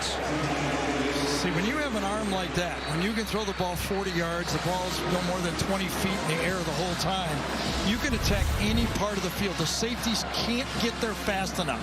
This is what the big-time, quarterbacks in the NFL do. This field just becomes wider because they can get the ball to it so fast. It never hangs. Billy Ringo was in coverage there on a pass that wasn't catchable. Second down and 10.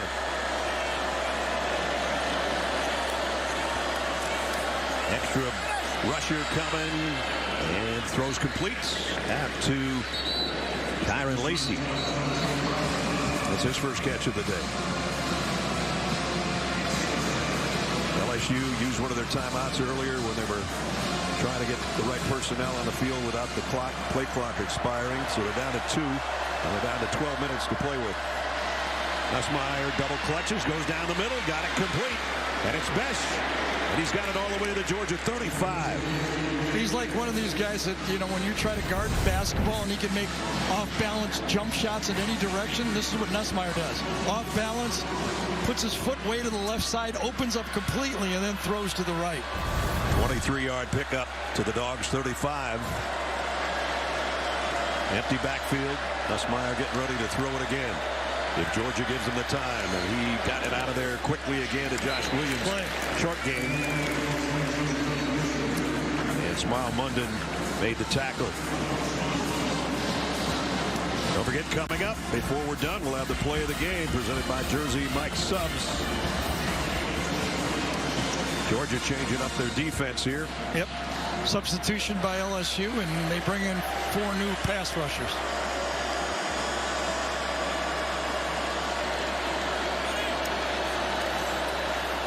They'll keep it on the ground against that second line of defensive line and get it inside the 30. Noah Kane, who scored a touchdown earlier in this half. We just talk about this LSU offense and where they came this year. They did it with 3 true freshmen, 2 offensive tackles in this league, tight end, Mason Taylor. Nice building blocks. Yeah, no doubt. Nussmeier, far side, intercepted at the goal line by Chris Smith. And now he's got a fumble return for a score and an interception in the end zone. Yeah, Chris Smith started out on the far right side of the field and never went to the middle. When he doesn't go to the middle, it's hard to fit the ball up to the top. He's like this. Georgia about to go to 13-0. Michigan playing Purdue tonight. TCU has lost, as has USC. And that means there's some teams over that right-hand side that are lurking. Absolutely. I mean, TCU and USC could have left no doubt. Nothing left for the committee to decide if they both win, but now becomes committees. And we talked about Alabama. We see a late flag come in there. We talked about Alabama. What had to happen? Remember, they were left for dead after that loss. We did this. We put this up for you last week, remember? Yeah, and they just said, could all this happen? Would Clemson lose? That happened. Alabama had to win the Iron Bowl convincingly. Yeah, I think enough. LSU needed to lose one of the last 2 games. That happened, or they would have got the spot with a win. Could USC and TCU both lose? Oh, my goodness. You've got to add your own check mark. TCU. There you go. The last one came through. On the offense. penalty is half the distance to the goal, it will be second down. And that's why they're in the conversation. And I think now it decides what will be the tiebreaker for the committee.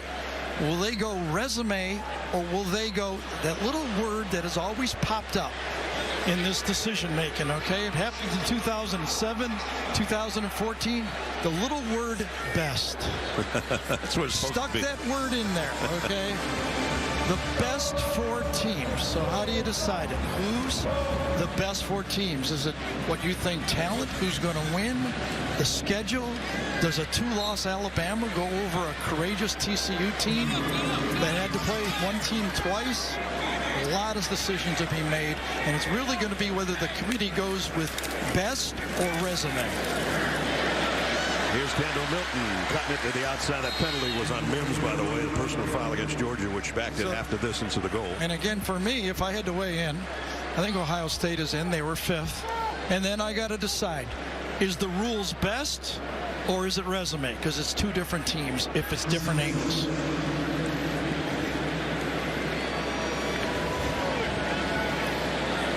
If it's resume, I think TCU, with the courageous season they had, is going to get in. If it's best, they may just look at Alabama and say they're one of the best 4 teams. We shall find out.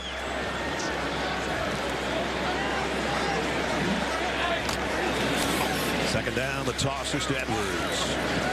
Trying to get to the edge, popped out of bounds. Let's go down to Jenny for an update on our Dr. Pepper throw at halftime. Well, you all saw the unprecedented double tie of the Dr. Pepper halftime tuition giveaway. We've just been told by Dr. Pepper that they are going to award both finalists $100,000. So both Kayla Gibson and Reagan Whitaker are taking home $100K. Congratulations, ladies, and great job by Dr. Pepper there. Wow. I mean, the controversy for the playoffs was nothing compared to Dr. Pepper. No, not even in the same category. Not even close. Congratulations to both of you ladies. Thorson to punt. We need graphics for that. Fourth touchdown of over 40 yards in this game, going for their first conference championship since that undefeated season in '98, up by 10 with under 6 to go, guys. All right, keep us posted. Look here, 9:07 to go. Georgia 50-23. Georgia in that 50-point category now, most points in SEC championship history. A couple of Auburns, a couple of Alabamas, and now the Dogs in that mix as well. Nussmeier and the LSU offense for the 17.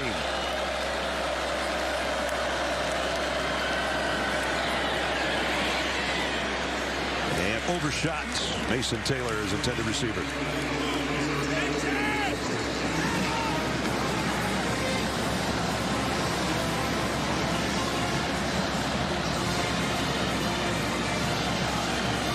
Here, Nussmeier in relief of Jaden Daniels. Yeah, I mean, he's in there swinging for the fences every throw, right? Not taking the easy ones. No.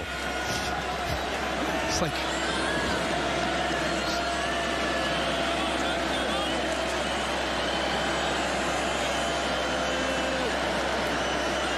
Sean Butte in motion. Georgia coming with a late blitz. Nussmeier. Oh, and he got it. Beautiful. Nearly Ringo, I thought, was just going to stop and intercept the ball, and Jeray Jenkins pulls it in. Yeah, Jeray Jenkins, that's what happens when you depend on your receivers. You throw the ball up there, and you say, when I throw it up, you're looking at the ball. You're better than that DB. He's got his back to the ball. Make the play. I give you a chance. Go make the play. 30-yard pickup, and now a strike down the middle. And that's complete to Lacey again. Nussmeier might end up with 300 yards passing. No doubt the guy has got talent. I mean, this guy can throw. Jaden Daniels throw to his arm. His whole package is different than Nussmeier. You got this guy in, you're selling out to being a passing team with this guy. 50 yards in the last 2 plays, a 30 and then a 20-yard pickup. The Tigers have it at the Georgia 33. Plenty of time for Nussmeier here. He throws high again, intended for Taylor. With 8 minutes remaining.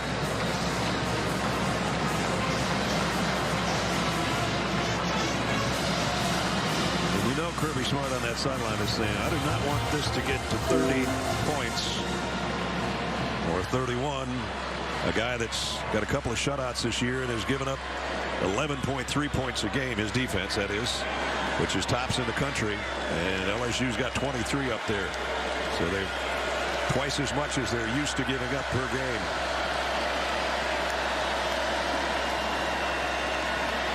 Nussmeier, long ball to the end zone, broken up by Ringo. It was intended for Brian Thomas, and he's still down. So when you're in proper phase, it's a lot easier to track that ball. Remember the last time in the end zone when he had the pass interference, he was not in phase. This time he's there. It's easier to track it instead of just trying to grab the receiver. Go out at practice all the time and watch these great athletes in the SEC play ball. That's all coming up. About 8 minutes from now, 8 minutes of game time. Brian Thomas went straight to the LSU medical tent, favoring his left arm, shoulder, wrists. They were actually holding on to his arm to help him into the tent. Jalen Carter has not really been involved on this drive defensively for Georgia.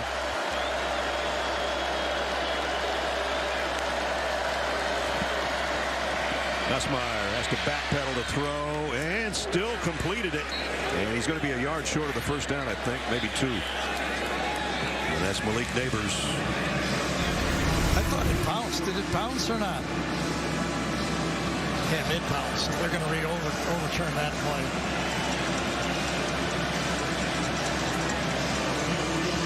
Replay official will grab that one. And Mitchell Wilkins is our replay official. Or not. There we go. They will. Ness, you know, you said the one thing Kirby didn't want is another touchdown for this team to get to 30. You know the other thing he doesn't want? Jalen Carter to get hurt. He hasn't had him on the field this whole drive. They've substituted twice, and number 88 has been on the sideline. The one guy Georgia does not want to get injured late in this game, number 88. I think that's smart. Yep. I mean, they don't play again for about 28 days. And also, when you think about Warren McClendon, Ladd McConkey, some of the other guys that headed out and Jenny told us would not return, those guys at least have time. We don't know the severity of the injuries, but they at least have time to try to heal before their playoff game against whomever on December 31st right here in this building. Yep, you see the Georgia players, no. That bounced.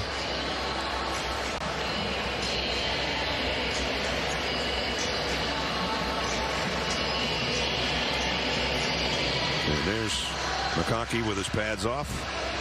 Had a big game, though.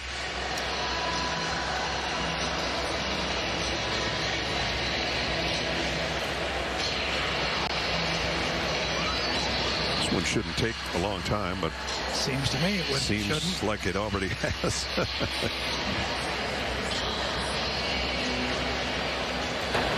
After further review, the pass was incomplete. The ball hit the ground prior to the receiver making possession. So they'll back it up to the 38-yard line. And it's 4th down. So LSU needs this one to keep the ball.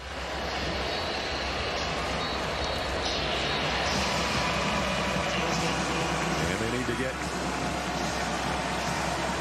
to the 23 for a first down.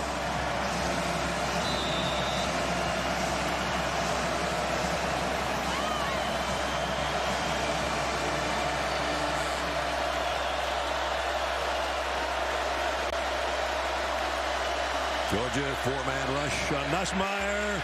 They had him, he got away. And now he's going deep to the end zone and got it. Touchdown, LSU. Jeray Jenkins.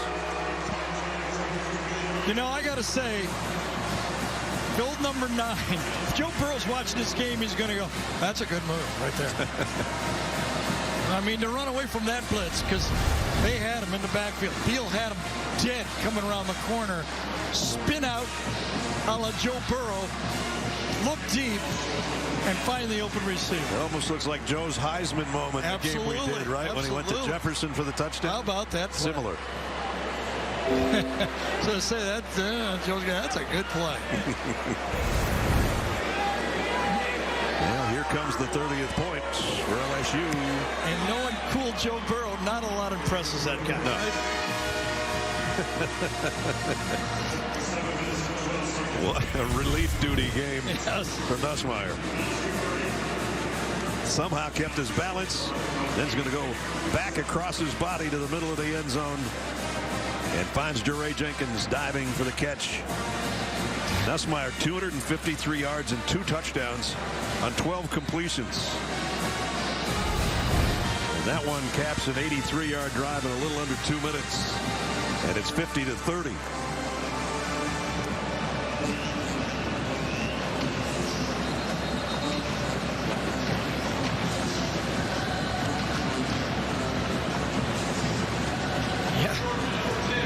Guys threw for what? Close to 450 yards they got passing here. Let me look on here. It's got you said 461. 461 and you're losing? There's teams looking at him going, well, I want to throw against these guys. Yeah. I mean, LSU, you threw for 461 yards and you're down by 20. That's right. Will they go onside kick here? Nope. Kick away.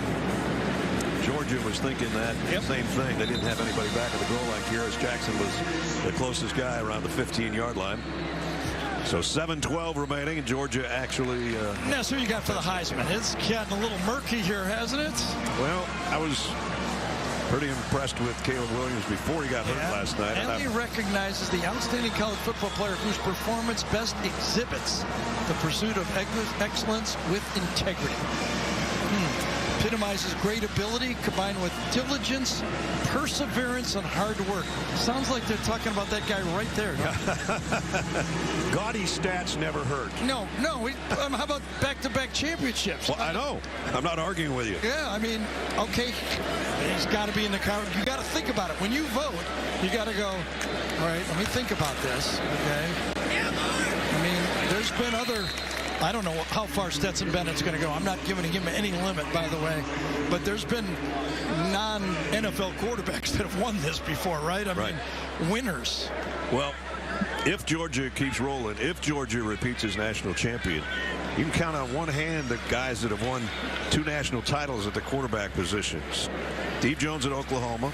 Steve Davis at Oklahoma, beg your pardon. Jerry Taggy. Tommy Frazier at Nebraska. Matt Leinart. A.J. McCarron. Tim Tebow won 2, but they weren't back-to-back. Back-to-back. Yep. So, I mean, that's pretty good company. I'll say. Jeez. Any national championship is good company. That's true. Branson Robinson. But even Kirby talks about that. We did not want him to play. We found every way we could to keep that guy off the field, and he just kept battling. We had to let him play. Started all off as a walk-on, went to junior college in Mississippi, was on the scout team pretending to be Baker Mayfield when Georgia was playing Oklahoma in the playoffs. That's where his teammates first bought in with Stetson Bennett, right? Yep. Fought him in practice.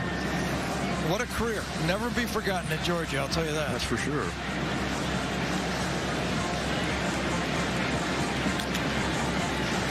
Don't forget this game either.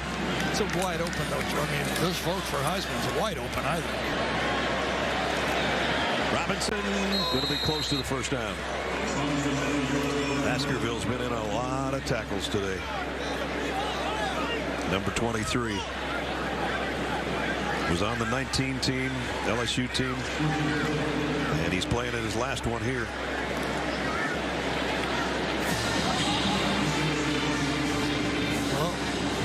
Nussmeier goes, if you promise not to put 88 out there, I'll promise you some yards in the throwing game. Brett Thorson to punt.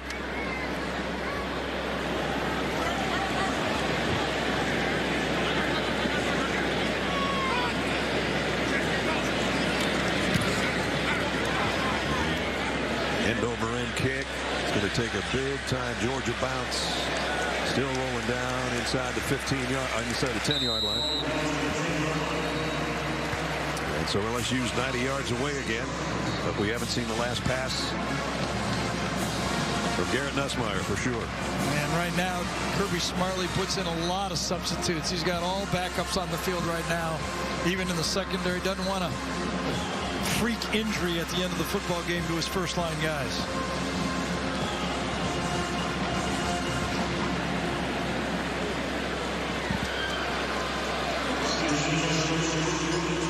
Points between these two teams, and still 4:43 to go. If Jalen Carter ran out there, we'll see if Kirby can still tackle well, because he's going to tackle if he runs out there. Low snap. Nussmeier in a little bit of trouble. Throws and completes another one out to Mason Taylor. All the way to the 38-yard line. This guy's got a bright future, doesn't he? He's going to get bigger, stronger. Mason Taylor has already showed a lot already, but as he gets through the program, he'll become next year and the year after one of those tight end freaks that we'll be watching. 27-yard pickup. Nussmeier comes up tossing again. There's a nice collision. That's David Daniel Zizabah. These are the guys that can't get on the field that have been recruited, and that could be targeting, couldn't it? Yeah, you could see it. Number 45 was saying targeting. It'll be called, and probably be upheld. Personal foul, targeting number 14 on the defense. The previous play is under further review. We'll get our second look. Not 100% sure. Gene, what do you think? You know, it's close to the 6-inch crown from the top. To me, though, he's lowering, the indicator's lowering, and then attacking with that crown. To me, I believe that's a targeting foul, guys. I'm with you. That look right there, I thought Ness showed it. From behind, it was tough to see, but I thought they don't want that.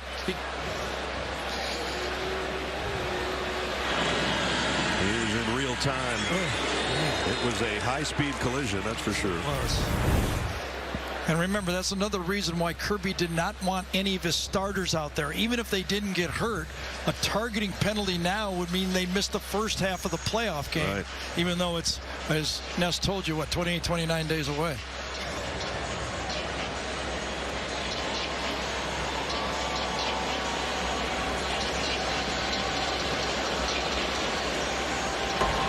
After further review, there is no targeting by number 14 on the play. He may remain in the game. It is second down.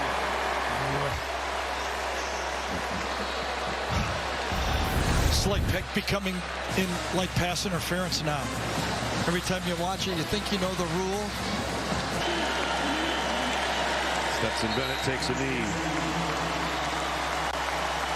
And the oldest quarterback to win an SEC championship is number 13.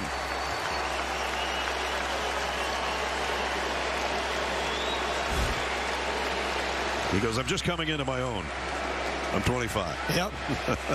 I'm hitting my prime. Just learning how to play this game. That's right. Doing a pretty good job of it. Had to go to Mississippi, play some junior college That's ball. Right.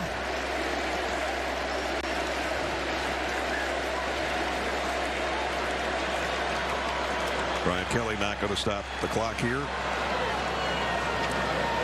Bennett looks at that play clock until the very last moment and takes one more knee. Brad McConkey goes, let's give him a little noise.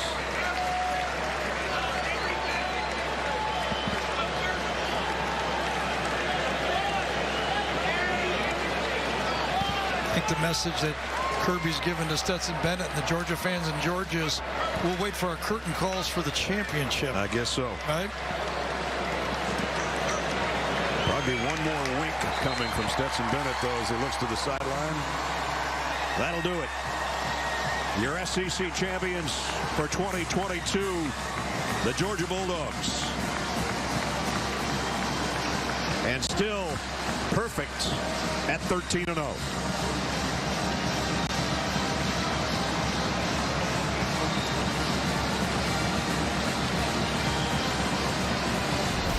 So the playoff awaits in a little over 3 weeks. Stetson Bennett's probably going to be the MVP of this game, as he was in both the playoff and the national championship a year ago. He got a lot of help from his friends. 4 different receivers caught touchdowns. Chris Smith had an interception and a 96-yard fumble return off a block kick.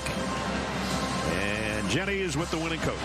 Well, Coach, you waited 5 years to relive this moment. How does the Georgia Bulldogs, are your SEC champions, sound to you?